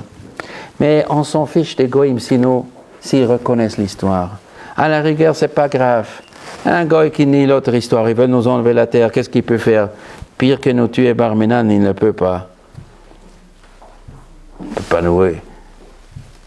Mais le juif, il peut faire pire. Le juif, il peut griller sa propre tête. Il peut effacer le disque dur qui est dans sa tête. On peut, Ras Shalom, nier, on peut effacer toute la mémoire que chaque juif, il porte en lui. Les autres Torah qu'on a reçues, ça c'est la Torah que Moshe Rabbeinu a écrit et que nous avons toujours gardé dans chaque Bet Knesset, dans l'Aron HaKodesh. C'est l'objet le plus saint qui existe au monde. On ne touche pas un Sefer Torah. Comme ça, on a copié depuis toujours. Gare à celui-là, quel rave, quel juif peut oser d'ajouter quelque chose, tout de suite il est écarté du peuple juif, la Pécoïres. Chaque mot est kadosh, chaque mot, Hachem il a dit, chaque mot contient des secrets et des chokhma gdola, chaque mot, chaque histoire dans la Torah. Ah, tu sais pas à quoi ça sert, alors là, étudie. On raconte, Yerovam ben Nevat, il a dit, je comprends pas un pasuk de la Torah, à quoi ça sert, que la Torah raconte que Rouven, il est allé chercher des doudaïm, bimek tzirchitim. À l'époque où il coupait le blé, mon fils, il coupait le blé, on ne coupait pas le blé. Moshe Rabbeinu n'avait rien d'autre à raconter que Rouven dans la parasha de cette semaine. Rouven, il a ramassé les fleurs pour amener chez sa mère à l'époque où on coupait le blé. Et pourquoi Moshe Rabbeinu raconte ça? Et la Gemara raconte un chokhma qu'il y a dedans. Chaque chose, chaque pasouk, chacun qui étudie, chaque pasouk il est mal, et chokhma, mal. Et les gens, ils passent à côté, ils prennent ça pour quoi? C'est du Balzac, ça? C'est du Montesquieu, la Torah? Qu'est-ce que c'est? C'est de Mickey. Chaque chose profond, plus profond, chaque chose dans la Torah, et chaque juif le savait. Ça c'est... Il faut mettre le doigt sur la maladie. Et il faut connaître toutes les chemins, les conséquences dramatiques qui empoisonnent le monde. Et quand tu entends quelqu'un parler avec manque de derech eretz, oui, Isaïe, ça vient pas d'Isaïe, ça vient plus tard, à la radio, des fois on entend, même en radio J, tu entends des goïms et des juifs, ils te racontent, il faut que ton oreille aille, ça, celui-là, il est influencé par la critique biblique, ça, c'est pas la émouna que nous avons reçue. Il y a plein de gens comme ça. Des fois par ignorance, par méchanceté. Des fois ils sont de bonne foi, ils sont tellement des ignares. De bonne foi, ils racontent les plus grandes âneries en nom de Moshe Rabbeinu, en nom des autres. Les plus grandes âneries on raconte aujourd'hui en nom du judaïsme. Mais c'est pas ça l'émouna que nous avons reçu. Pas ça l'émouna que nous avons reçu. Le peuple juif n'a pas ramassé le judaïsme des autres peuples l'ont fabriqué après un judaïsme. Elle ne s'est pas montée pendant 1000 ans. Dans chaque génération, un petit peu, on a ajouté un petit peu. C'est pas comme ça. Les juifs orthodoxes, on a ajouté le mot juif orthodoxe, comme s'il existe un juif pas orthodoxe. Ça veut dire quoi? Orthodoxe, on a ajouté du moment qu'il y a des juifs qui commençaient à nier la Torah. Donc on a ajouté l'orthodoxe qui ne renie pas la Torah. Autrefois, on dit que c'était pas le mot orthodoxe, un juif. Un juif, c'est quelqu'un qui croit à la Torah. Après, ils sont venus des juifs, ils ne croyaient pas à la Torah. Donc on dit, ceux qui croient, on ajoute à orthodoxe. Maintenant, orthodoxe, ils ont fait, nous sommes une secte. Les juifs orthodoxes, c'est une secte. Il y a les juifs et les juifs orthodoxes, c'est une secte. Les juifs orthodoxes, c'est une secte. Les juifs orthodoxes, c'est les juifs qui, comme nos parents, ils étaient depuis Moshe Rabbeinu. Seulement, il y a des autres juifs qui ont fabriqué une nouvelle philosophie. Qu'est-ce que c'est un juif croyant? Et croyant, juif croyant. Ortho, ça veut dire droit, dox, c'est l'émouna, elle est droit. Comme toujours, on savait qu'est-ce qu'elle est. Ça, c'est très important. Il y a encore beaucoup de choses à dire, mais ça, c'est la base de ce qu'il faut dire. Shabbat Tov. Si vous avez des questions, on peut poser des questions. Oui. Je voudrais que vous m'éclairiez sur quelque chose. Oui. J'ai entendu, je ne sais pas hier ou avant-hier, on disait que Spinoza avait fait Teshuvah. Est-ce que c'est vrai ou pas? Je ne sais pas. Ça, il faut demander le bon Dieu. Non, j'ai cru comprendre qu'il avait fait Teshuvah et qu'il avait déchiré son livre, ce fameux livre, justement. Je ne sais pas. Ça, il faut demander le bon Dieu s'il a fait Teshuvah. Je ne sais pas. Il ne m'a pas téléphoné Spinoza, je ne sais pas. Je ne peux pas vous dire s'il y a quelqu'un des bords qui sait ça. Moi, je ne sais pas. Bon, ça n'a pas d'importance pour nous, ça a d'importance pour lui. Pour nous, ça n'a pas d'importance. Quand vous parlez de Quoi? Vous parliez de réhabilitation. Non, mais lui, il ne voulait pas réhabiliter dans l'hypothèse où il a fait Teshuvah. Lui, il va réhabiliter l'apicurso Chacham de la Manishtana. S'il aurait fait Teshuvah, il n'aurait pas voulu le réhabiliter. Sinon, il peut voir que tous les juifs religieux du monde. Il voulait réhabiliter parce que lui, c'était son guide. D'accord.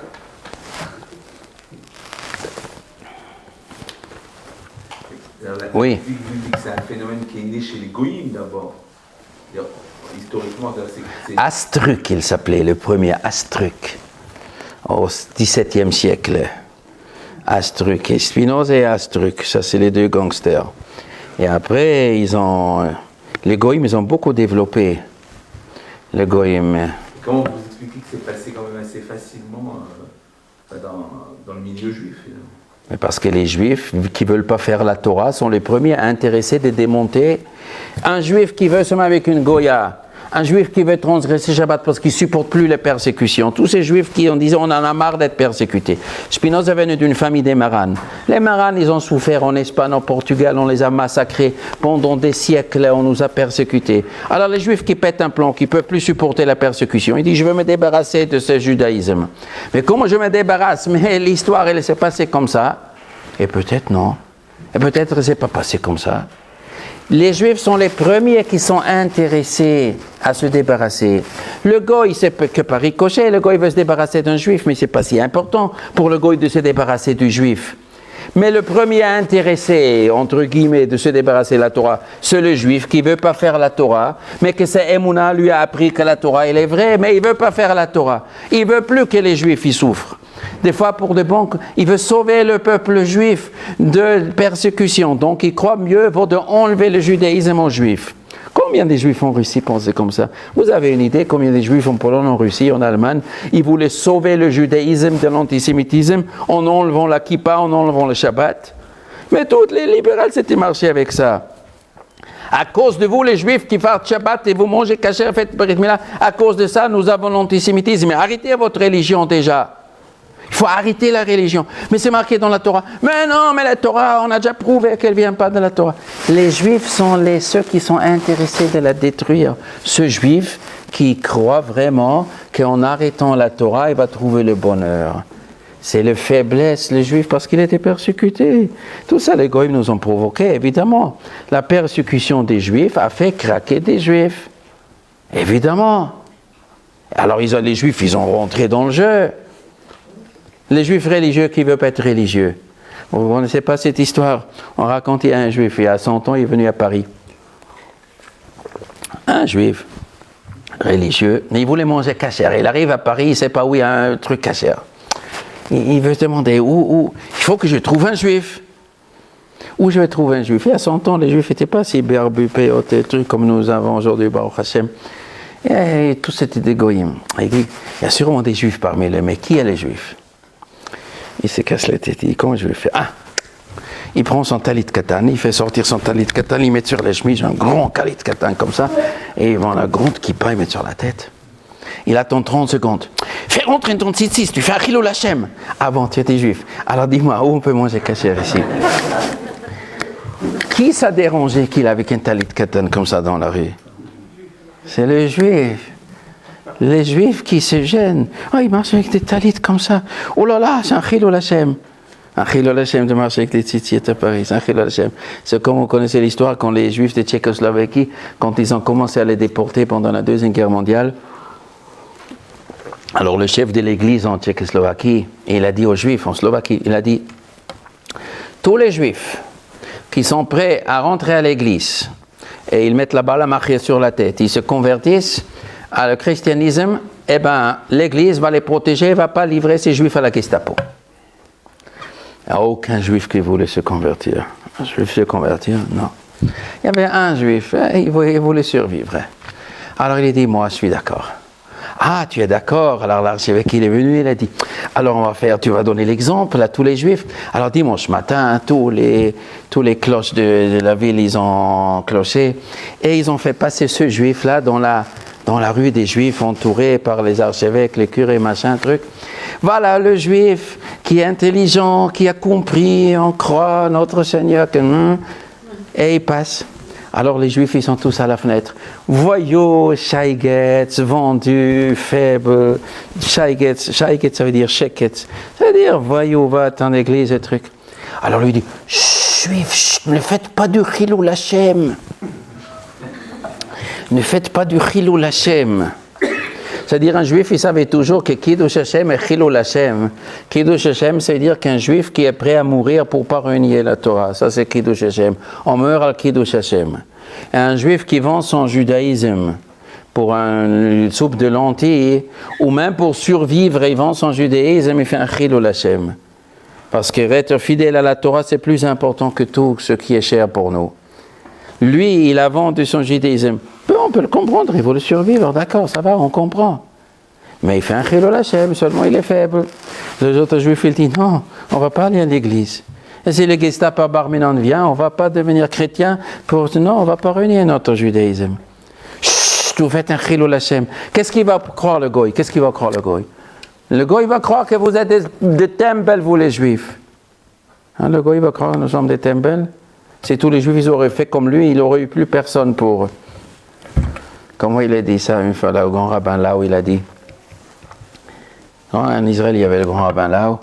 Il y avait à l'époque Lustiger, l'archevêque de Paris.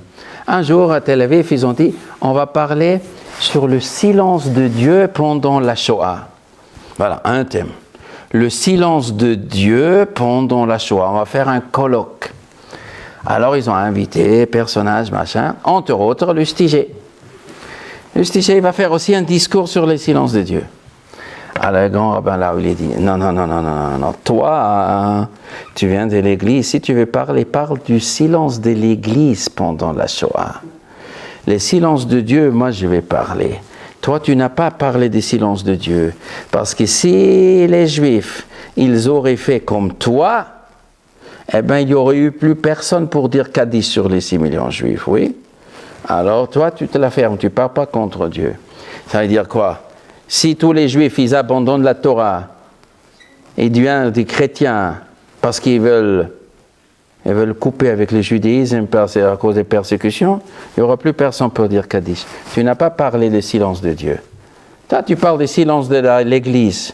Pourquoi elle a fermé sa bouche? Ça, c'est à toi de parler. Ça, c'est la question. Ne te mouille pas avec Akadosh Baruch Hu.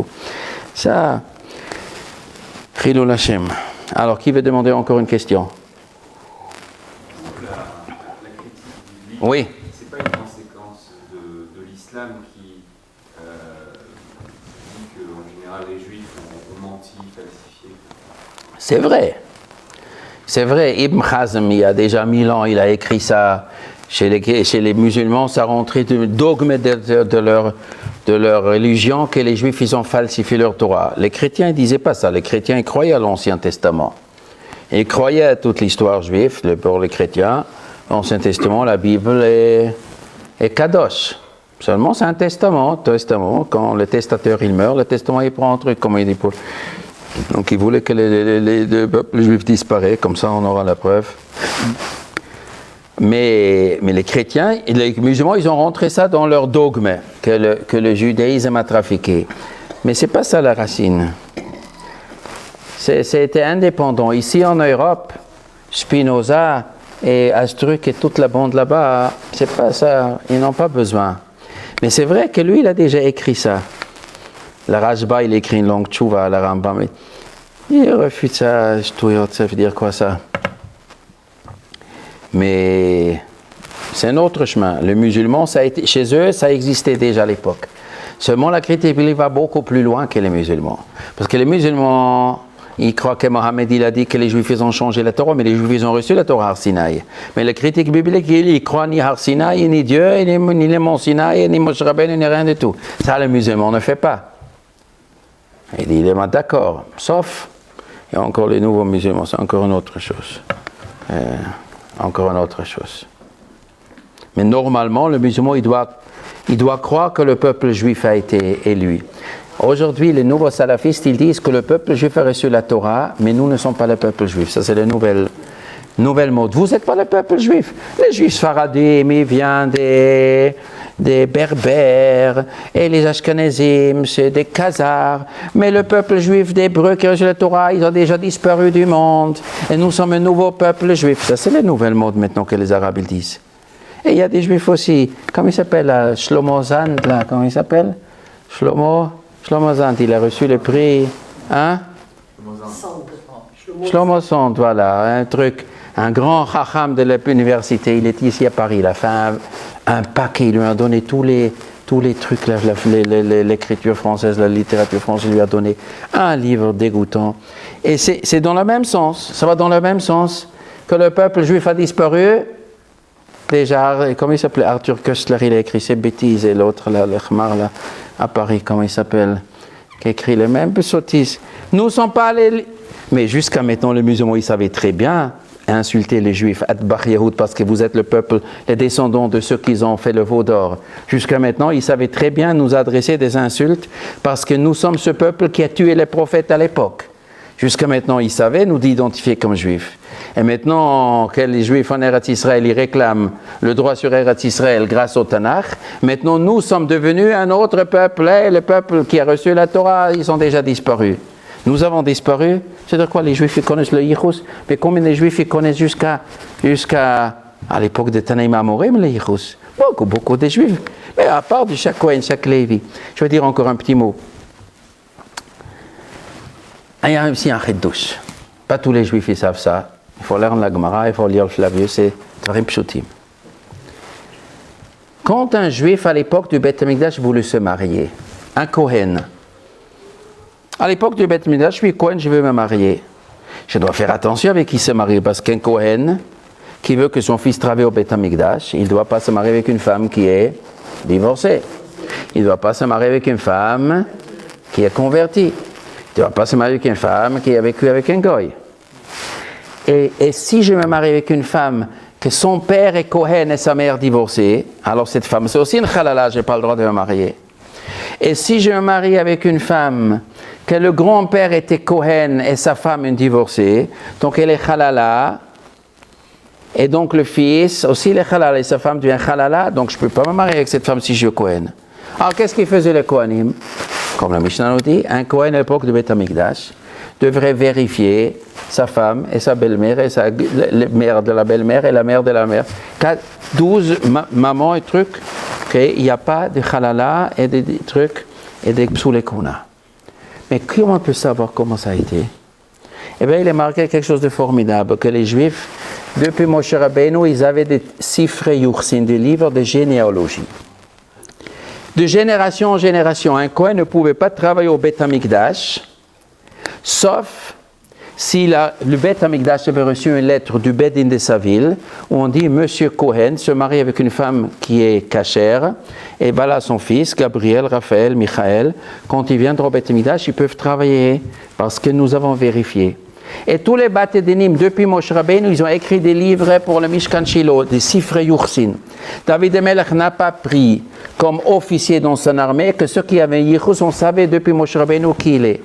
Chez les peuples juifs, il y avait 12 tribus, Rouven, Shimon, Lévi, Yehuda, Issachar, Zevulun. Il y avait 12 départements en Eretz Israël, Rouven habitait à Rouven, Shimon habitait à Rouven, Yehuda. Pourquoi il s'appelle Yehuda, le gars? Tous les juifs au sud, des tribus de Yehuda. Pourquoi il s'appelle Yehuda? C'est le fils de Yaakov. Mais Yaakov, c'est une légende, il n'a même pas existé. Alors, comment il y a les tribus de Yehuda? Shimon, chaque juif, il avait un Ktav Yichus à plus forte raison, les Kohanim. Par exemple, quand la Torah nous raconte le Kohen Gadol qui a commencé à travailler au deuxième Beth Amikdash, il est le fils de qui? Ou Ezra Sofer. Ezra Sofer, le Navi, pendant la construction du deuxième Beth Amikdash. Ezra, c'est le fils de qui? De son père, non? Normalement. Et il s'appelle comment son père? Seraya. Et comment il s'appelle son père? Eh bien, son père, tout est écrit jusqu'à Aaron à Cohen. Il y a un livre qui s'appelle Divrei Hayamim. Des milliers de noms. Lui, le fils de lui, jusqu'on arrive à un personnage qui est marqué dans le Chumash. Dans le Chumash, on nous raconte chaque tribu, combien de personnes ils étaient. On compte les gens. Tout est exact dans la Torah. Dans la tribu de Rouven, il avait 53 760, peut-être je me trompe, mais ça ne change pas maintenant. Et Yuda, il avait 74 500. Et après, les chefs Rosh Ha'avot, de Lévi'im, de Kohanim, mais dans Divrei Hayamim, à l'époque de David Amelech, et après, à l'époque de Chorban du premier Mikdash, les familles sont rétroactivement, on nous raconte les grands personnages qui étaient connus dans tout le peuple juif. C'est comme on dit Louis XIV. Quelqu'un dit Louis XIV n'a pas existé. Et les rois juifs, et les Bourbons. Comment il s'appelle Giscard d'Estaing? Giscard d'Estaing, il descend d'une pilégèche d'un des rois français. Les goïms, ils connaissent des 10 générations. Ils sont fiers, je descends de roi tel et tel. Chez les juifs, des prophètes et les rois, on a raconté dans Sefer Divrei Hayamim des livres que tous les juifs connaissent. Flavius, il y a 2000 ans, il raconte que quand les Grecs sont venus à Yerushalayim, ils ont mis la main à Yerushalayim, qu'est-ce qu'ils ont fait? Ils ont détruit les Sifrei Yursin où était tout était écrit. Qu'est-ce qu'ils ont fait les juifs? Ils ont fait des doubles. Parce que les juifs, ils avaient des doubles, pas seulement Beth Amikdash. Ça veut dire, telle et telle famille de Kohen est meyuchas. Et chaque génération, on continue ça. Ça, c'est une famille meyuchas. Ils peuvent travailler Beth Amikdash. Ceux qui n'est pas meyuchas ne pouvaient pas travailler quand ils ont construit le deuxième Beth Amikdash. Il est marqué dans la Tanakh. Les Kohanim sont venus chez Ezra, chez Nehemia. Ils ont dit, je suis Kohen. Il a dit, amène-moi ton arbre généalogique de ton grand-père avant la destruction, qu'il est marqué que ta famille avait le droit de travailler Beth Amikdash. Ve'eilek tavam hamit yachasim. Après c'est marqué Ve'eile bikshu ktavam hamit yachasim velo nimtzao vayago al minakuna ve'yom al matarshita qu'at ils peuvent pas travailler ad yamod ha kohen lo urim vetumim. Ça veut dire monsieur, vous n'avez pas trouvé votre arbre généalogique, vous pouvez pas travailler tant qu'il n'y a pas urim vetumim. Quand Mashiach va venir, il y a un avis urim vetumim pour savoir si vous êtes kohen ou pas. Pour le moment, vous pouvez pas travailler Beth Mikdash. Ktavam hamit yachasim, c'est marqué. Dans le peuple juif, il a un ktav yichus. On savait, les descendants de Napoléon, ils savaient qu'ils sont descendants de Napoléon. Les descendants de Louis XIV, ils savaient qu'ils sont les descendants de Ktav Yichus. Les Juifs, ils avaient un Ktav Yichus de génération en génération. Arrive, c'est les critiques bibliques, toute l'histoire, elle est fausse. Attends, l'histoire, elle est fausse, alors et tous les Juifs qui ont un arbre généalogique. Chaque Cohen qui sait comment il s'appelle son père. Aujourd'hui, il y a beaucoup de Juifs qui savent 10, 15 générations. Tous les familles de Rabbanim. Alors, Hachem, on est fiers si c'est quelqu'un laisse route des descendants de Rabbanim. On connaît 10, 15 générations de Rabbanim, beaucoup de familles. Bien sûr, les Rav ici, les Rav ici, les Rav ici. Et les gens, ils écrivent des livres et on sait où ils ont vécu, quels livres ils ont écrit peut-être, comment ils s'appelaient, etc. Beaucoup des anecdotes, beaucoup d'histoires, on connaît. Comme ça, les Juifs, ils ont raconté toute l'histoire. Avec la pratique religieuse, bien sûr. Oui, je vous écoute. Maladie ashkénaze. Oui. C'est normal, historiquement, on peut bien l'expliquer. Je veux dire, par rapport au monde sfarade, le monde national avait quand même beaucoup plus souffert au niveau dans l'histoire juive, au niveau des pogroms, au niveau des croisades. Donc, quelque part, c'est normal, entre guillemets. Oui, c'est juste, mais il y a une autre raison dedans. C'est juste ce que vous dites, mais il y a une autre raison pourquoi c'est maladie ashkénaze. C'est parce que les Juifs, ils vivent dans un pays, et il y a un échange entre la culture qui est en face de nous. Quand on fait business au Maroc, on fait du business avec les gens qui habitent au Maroc, qui sont juifs ou ils ne sont pas juifs. Quand on fait business en Pologne, quand on fait business en Allemagne, on attrape les mœurs. Et chez les Sfaradim, ils étaient entourés par des musulmans qui n'ont pas remis en question leur religion. Ils n'ont pas remis en question Dieu. Dieu, c'est Kadosh, on a respect. Et on ne remet pas en question ce que les parents. Mais le monde, en Europe, les chrétiens, ils ont fait une rébellion contre le christianisme. Les Voltaire et les Lumières, ils ont jeté l'eau sale de l'obscurantisme chrétien. Ils ont jeté le bébé avec l'eau sale. Ils ont rejeté la folie de l'Église chrétienne avec la foi de Dieu et la foi dans la Torah. Ils ont tout rejeté, toute la sécularisation qui se faisait en Europe. Ils ont rejeté le mauvais de le christianisme et le bon. Le bon, c'est-à-dire la foi en Dieu, et qu'Hachem il a donné la Torah à Sinaï. Et qu'Hachem il a donné une morale, qui est une morale à respecter, qu'Hachem il a demandé. Ils ont tout rejeté. Aujourd'hui, mon ami Payon, il a dit, il faut faire une morale laïque. Une morale laïque. C'est quoi une morale laïque? Quelqu'un peut m'expliquer c'est quoi la morale laïque? C'est quoi une morale laïque? Il ne faut pas que je vole. Pourquoi? Pourquoi il ne faut pas que je vole? Pas parce que Dieu, il a dit, non, il n'y a pas de Dieu. Non, non, non, laissez Dieu. Alors pourquoi il ne faut pas que je vole? Sinon les flics m'attrapent. Voilà, c'est tout. C'est ça le morale, ça. Ça s'appelle peureux. Ça s'appelle pas une morale, ça. Hein? C'est le rapport à l'autre. Oui, et pourquoi je dois respecter le rapport à l'autre? C'est ça une société, sinon on vit dans une autre Ouais. société. Eh bien voilà. Non, toi tu dois respecter le pas voler, mais moi j'ai le droit. C'est-à-dire, non, je veux bien que les gens y respectent le pas voler. Tous les voleurs ils veulent que les autres ne volent pas, ça c'est une règle. Il faut, pour vivre bien dans une société, mais moi, et si je vole, oui, qu'est-ce qu'il y a? Qu'est-ce que c'est là? Et si je vole? Alors, si je vole, tout le monde vole, alors ça ne marche pas. Non, tout le monde ne doit pas voler, sauf moi. Moi, je dois être malin. Il y a des lois. Qui a fait fabriquer les lois? Qui régissent une société. Oui, et qui a inventé ces lois? Mais être puni en conséquence. Voilà. Voilà, parce que je vais être puni, c'est la peur de la punition. Mais des fois, quand ils volent, ils demandent à... C'est comme ça, ça veut dire quoi c'est comme ça? Vous connaissez le type. On raconte sur un... Il y avait un homme qui était très beau, il avait beaucoup de cheveux, des longs cheveux. Alors il marchait, et il est allé, il y avait la marécage. Alors ses pieds commençaient à s'enfoncer. Il a dit, ouais, je m'enfonce. Il veut s'attraper quelque part, il ne trouve rien pour s'attraper. Vous savez qu'est-ce qu'il a fait? Il s'est attrapé à ses cheveux. Alors ça y est, je m'attrape. C'est le problème, et les cheveux sont accrochés à sa tête. Et sa tête est accrochée aux pieds. Et les pieds, ils enfoncent, donc il va accrocher. La morale laïque, il ne faut pas voler. Mais qui a inventé qu'il ne faut pas voler? Les humains. Hein? Non, mais c'est la destruction de la société. Vous avez raison. Je suis d'accord avec vous. Je suis d'accord avec vous. Qu'on doit respecter. Oui, mais qu'est-ce qu'il m'oblige de respecter? S'il n'y a pas de Dieu. Vivre ensemble. Ah, parce que... Et s'il y a un voleur, le monde n'est pas détruit. Ben, il y a des lois. Oui, et les lois, oui, on fait les lois, que personne vole, que personne brûle le feu rouge, sauf moi, quoi. Mais je veux bien que l'autre respecte les lois de trucs pour pas que je me fasse écraser. Les gens, le pshat, les humains sont faibles. Les lois qui sont fabriquées par les humains, ils vont s'enfoncer. Comme les gens sont faibles, alors les gens, ils s'enfoncent avec les lois qu'ils ont fabriquées eux-mêmes. Mais beaucoup de gens, ils croient qu'on peut faire un truc. Je vais vous expliquer. Vous savez qu'est-ce que c'est la morale laïque? Je vais vous expliquer. C'est que nos parents et nos grands-parents, nos arrière-grands-parents, depuis 3000 ans, ils savaient qu'il y a un Dieu et qu'il y a une morale à respecter. Donc quand on a un train qui roule parce qu'elle prend l'électricité, et tu arrêtes l'électricité, qu'est-ce qu'il fait ce train?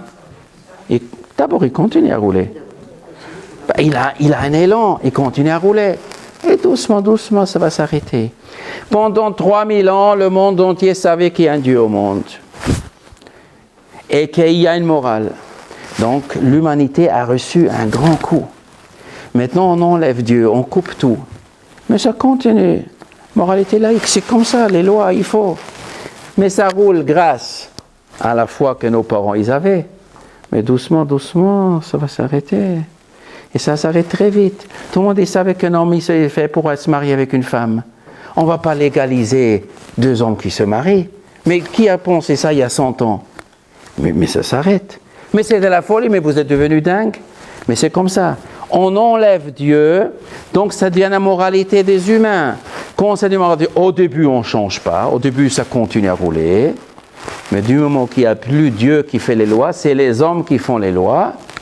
Demain, ça va être marié avec un singe. Il ne faut avoir aucun doute. Il faut avoir aucun doute. Dans 20 ans, en France, on va permettre la zoologie, zoophilie. Mais évidemment, ce sera comme ça dans 20-30 ans. Je ne suis pas prophète, mais c'est évident. Mais pourquoi pas? C'est dégoûtant. Attends, qui t'a dit c'est dégoûtant? Peut-être c'est pas dégoûtant. Au début, non, c'est dégoûtant, on fait pas. D'accord. Comme on disait à 40 ans, quand on disait pour les hommes, c'est dégoûtant, c'est dégoûtant. Ah, bon, laisse passer, laisse passer. Mais après, c'est bien, le zoophilie aussi va venir. Et qui me dit que le cannibalisme ne revient pas? Qui me dit que le cannibalisme ne revient pas? Qui me dit que tuer les gens, ils ne vont pas permettre? Prendre une petite fille de 6 mois qui est morte, manger avec assaisonner en mayonnaise et au concombre, truc, c'est très bon. Qui a dit que c'est pas bon? Mais c'est très bon. Mais qui a dit que ça ne va pas revenir? Je parle du Dieu, il a dit, parce que le monde croyait qu'il y a un Dieu au monde, il y a des choses qu'on ne fait pas.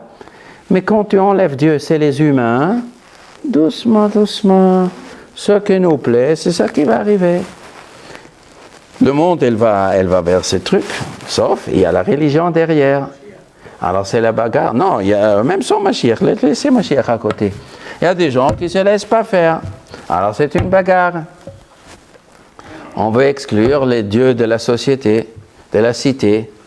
Dieu, c'est... Ils deviennent de plus en plus religieux. Il devient... Les musulmans deviennent de plus en plus religieux. Il y a deux parties. Il y en a qui deviennent laïcs et qui deviennent de plus en plus religieux. Parce que nous sommes religieux. Alors, Hachem, il nous suit. Il y en a qui suivent le truc, il y en a qui suivent les juifs. Ils font tchouva parce que nous faisons tchouva, Baruch Hachem. Les musulmans, ils font tchouva parce qu'ils apprennent des juifs de faire tchouva. Ils nous ont toujours dansé derrière nous. Mais comme eux, ils sont plus nombreux. Bon, le bon Dieu, il fait bien les choses. Quoi? Pas la quantité, mais la qualité. Ouais. Bon, encore une question? Oui, moi j'ai une question. Oui, je vous écoute. Qu'est-ce qui vous a poussé à parler de ce thème-là? Il y a des événements, c'est un phénomène qui s'amplifie. C'est un phénomène qui s'amplifie. Que vous avez constaté ou que ce soir, quelqu'un vient de me dire, quand je suis rentré dans la synagogue, qu'il y en a ici 2 nouvelles synagogues qui viennent s'ouvrir autour du truc, et là-bas, vous allez entendre tout ce que je dis à Verlan. Les 2 synagogues qui viennent s'ouvrir, si vous laissez traîner là-bas les oreilles, vous allez entendre le contraire de mon cours. Mais je ne parle pas que contre ces 2-là, c'est un petit phénomène. Toute l'ère, elle est empestée. Eretz Israël et les non-religieux sont empestés par ça. Tout le monde entier est empesté tellement qu'on ne se remarque même plus. On sait qu'il y a beaucoup de juifs qui ne sont pas religieux, mais bon, c'est comme ça. On ne sait pas que c'est une maladie, qu'il faut la identifier. Elle a un nom, cette maladie. Il faut mettre des noms sur des maladies. Il y a il est malade, on ne sait pas qu'est-ce qu'il a. Et il y a un virus qui s'appelle comme ça, qui a été identifié par des spécialistes, et il faut un antibiotique contre ça.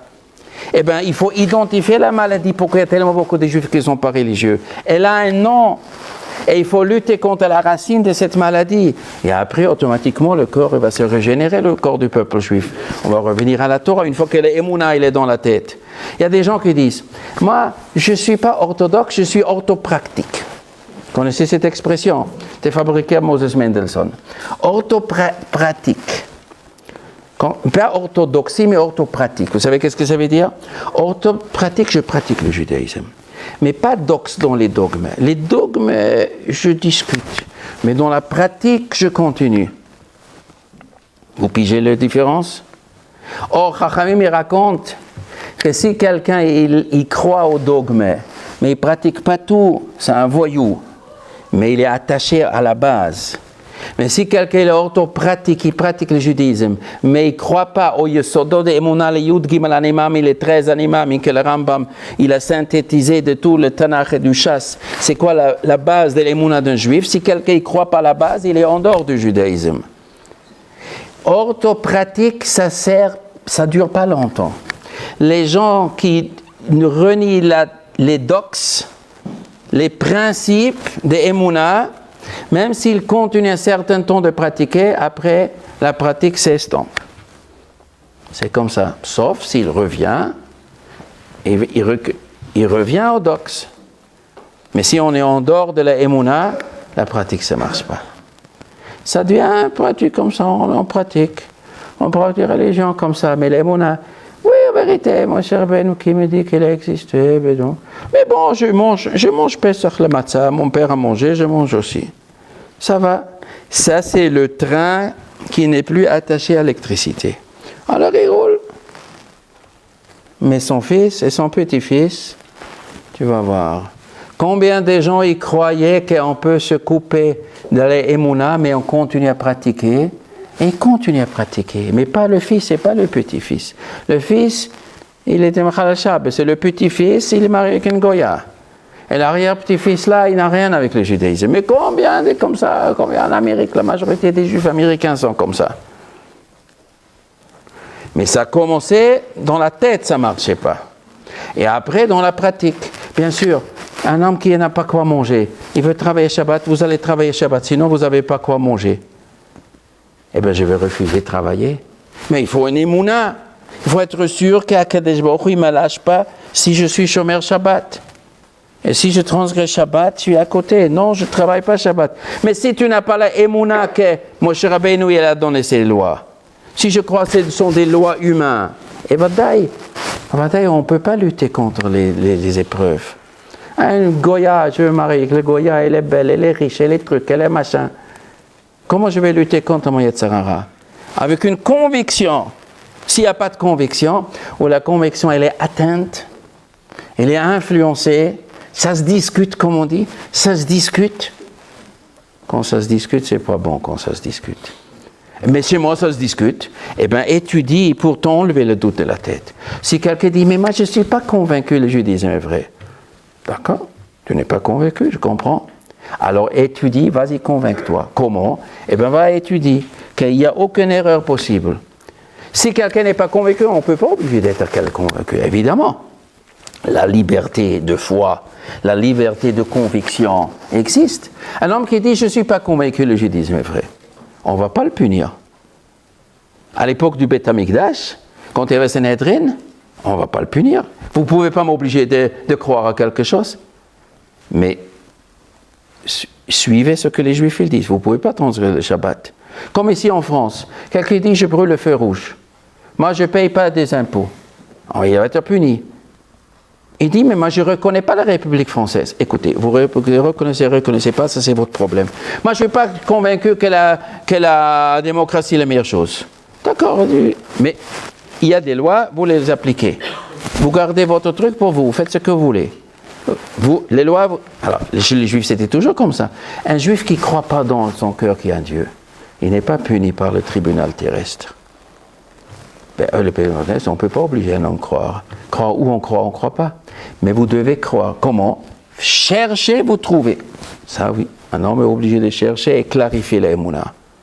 S'il n'a pas clarifié l'émouna, on ne peut pas voir. Mais vous devez respecter. Bisman, quand il y a Beth Amikdash, il y a un cadre qu'il faut respecter. Ceux qui ne respectent pas, il est puni. Comme en France, vous brûlez le feu rouge, vous êtes puni. Mais moi, je pense que c'est bien de brûler le feu rouge. C'est bien pour le psychologiquement, on brûle, chacun fait ce qu'il veut. Il faut laisser les gens de s'exprimer. Faites la philosophie que vous voulez, mais il y a des lois et vous allez attraper un PV si vous ne faites pas ce qu'on vous demande. Les lois, il faut respecter. Mais les émouna, il faut chercher. Mais chez les Juifs, ça coulait de source. Évidemment, ça coulait de source. Nos parents, ils n'étaient pas fous. Nos parents, ils ne se sont pas laissés embrouiller. Et mon père m'a dit que son père était intelligent. Et il me dit que son père a dit que son père aussi était intelligent. Il a dit qu'on était un peuple intelligent depuis toujours. On est un peuple intelligent. On n'est pas un peuple bête. On n'est pas bête. On n'est pas des abrutis. On ne se laisse pas rouler. Ça c'est... Pourquoi je parle ça? Vous me demandez pourquoi je parle ça aujourd'hui. Est-ce qu'il y a quelque chose de spécial? Il n'y a rien de spécial aujourd'hui. Ce n'est pas aujourd'hui. Mais en regardant la propagande musulmane et la propagande européenne, il y a 1er octobre, le Conseil d'Europe, ils ont dit qu'il faut interdire la Brit Mila pour les garçons. Vous avez entendu. Il paraît que Hollande il a dit qu'il ne va pas laisser faire. Bon, mais qu'est-ce que ça veut dire ça? Ça veut dire que c'est une attaque frontale au judaïsme. Tous les goïms ils savent que les Juifs depuis 3000 ans ils font la Brit Mila aux garçons. Il arrive le Conseil d'Europe, 50 années après la Shoah, il faut interdire la Brit Mila aux garçons. C'est frontalement direct revenir au Moyen-Âge.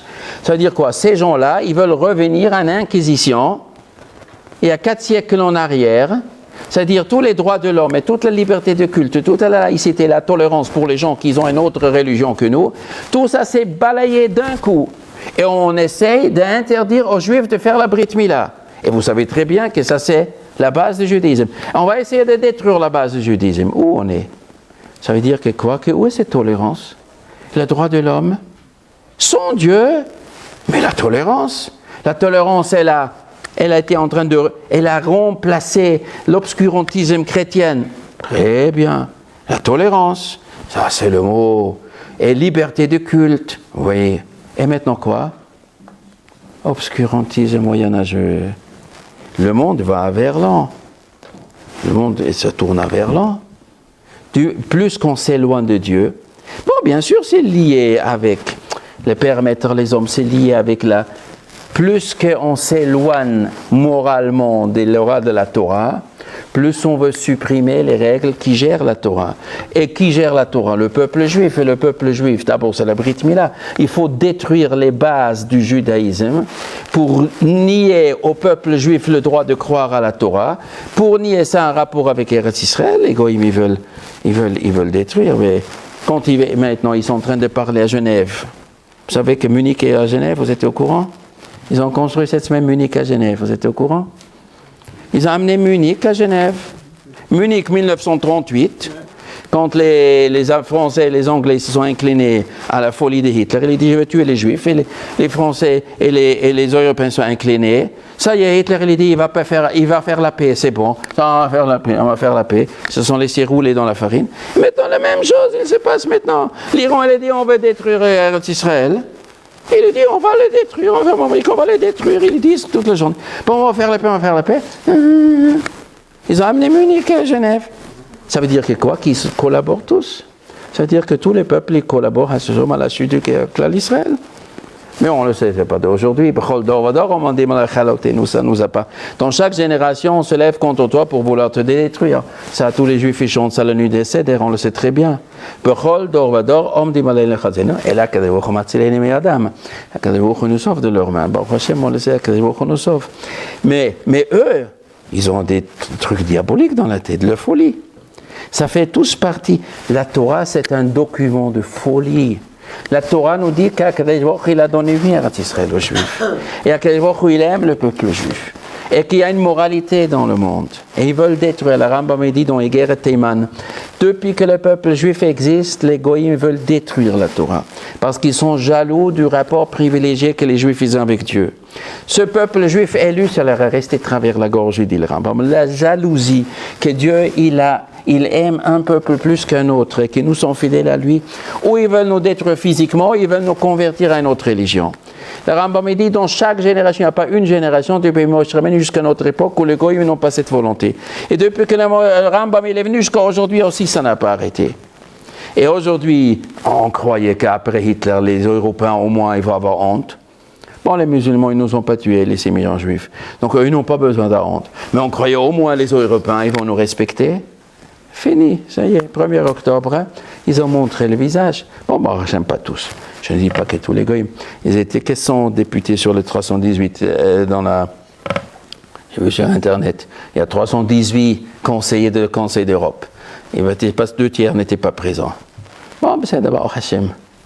Mais bon, ça ne va pas passer. On n'a pas peur que on va continuer à faire la Brit Mila. On l'a fait chez les Romains, chez les Grecs, mais la pensée, ça montre un obscurantisme terrible, oui. La Brit Mila ne visait pas les Juifs, ça visait l'islam. Non. Non, ils ont dit quand l'enfant il a 13 ans, ça va, il va déjà donner son accord. Les enfants, tant qu'ils ne peuvent pas dire non, ça veut dire ils ont trouvé un magouille. Les Arabes, ils peuvent faire à 6 ans, 8 ans, il va déjà dire. Hein? 150 millions, ils peuvent. J'entends pas. Ils ont peur d'eux. Bon, ça ne va pas passer la loi, ça ne va pas passer, parce que les Juifs ils sont mosrim et nafsham de toute façon.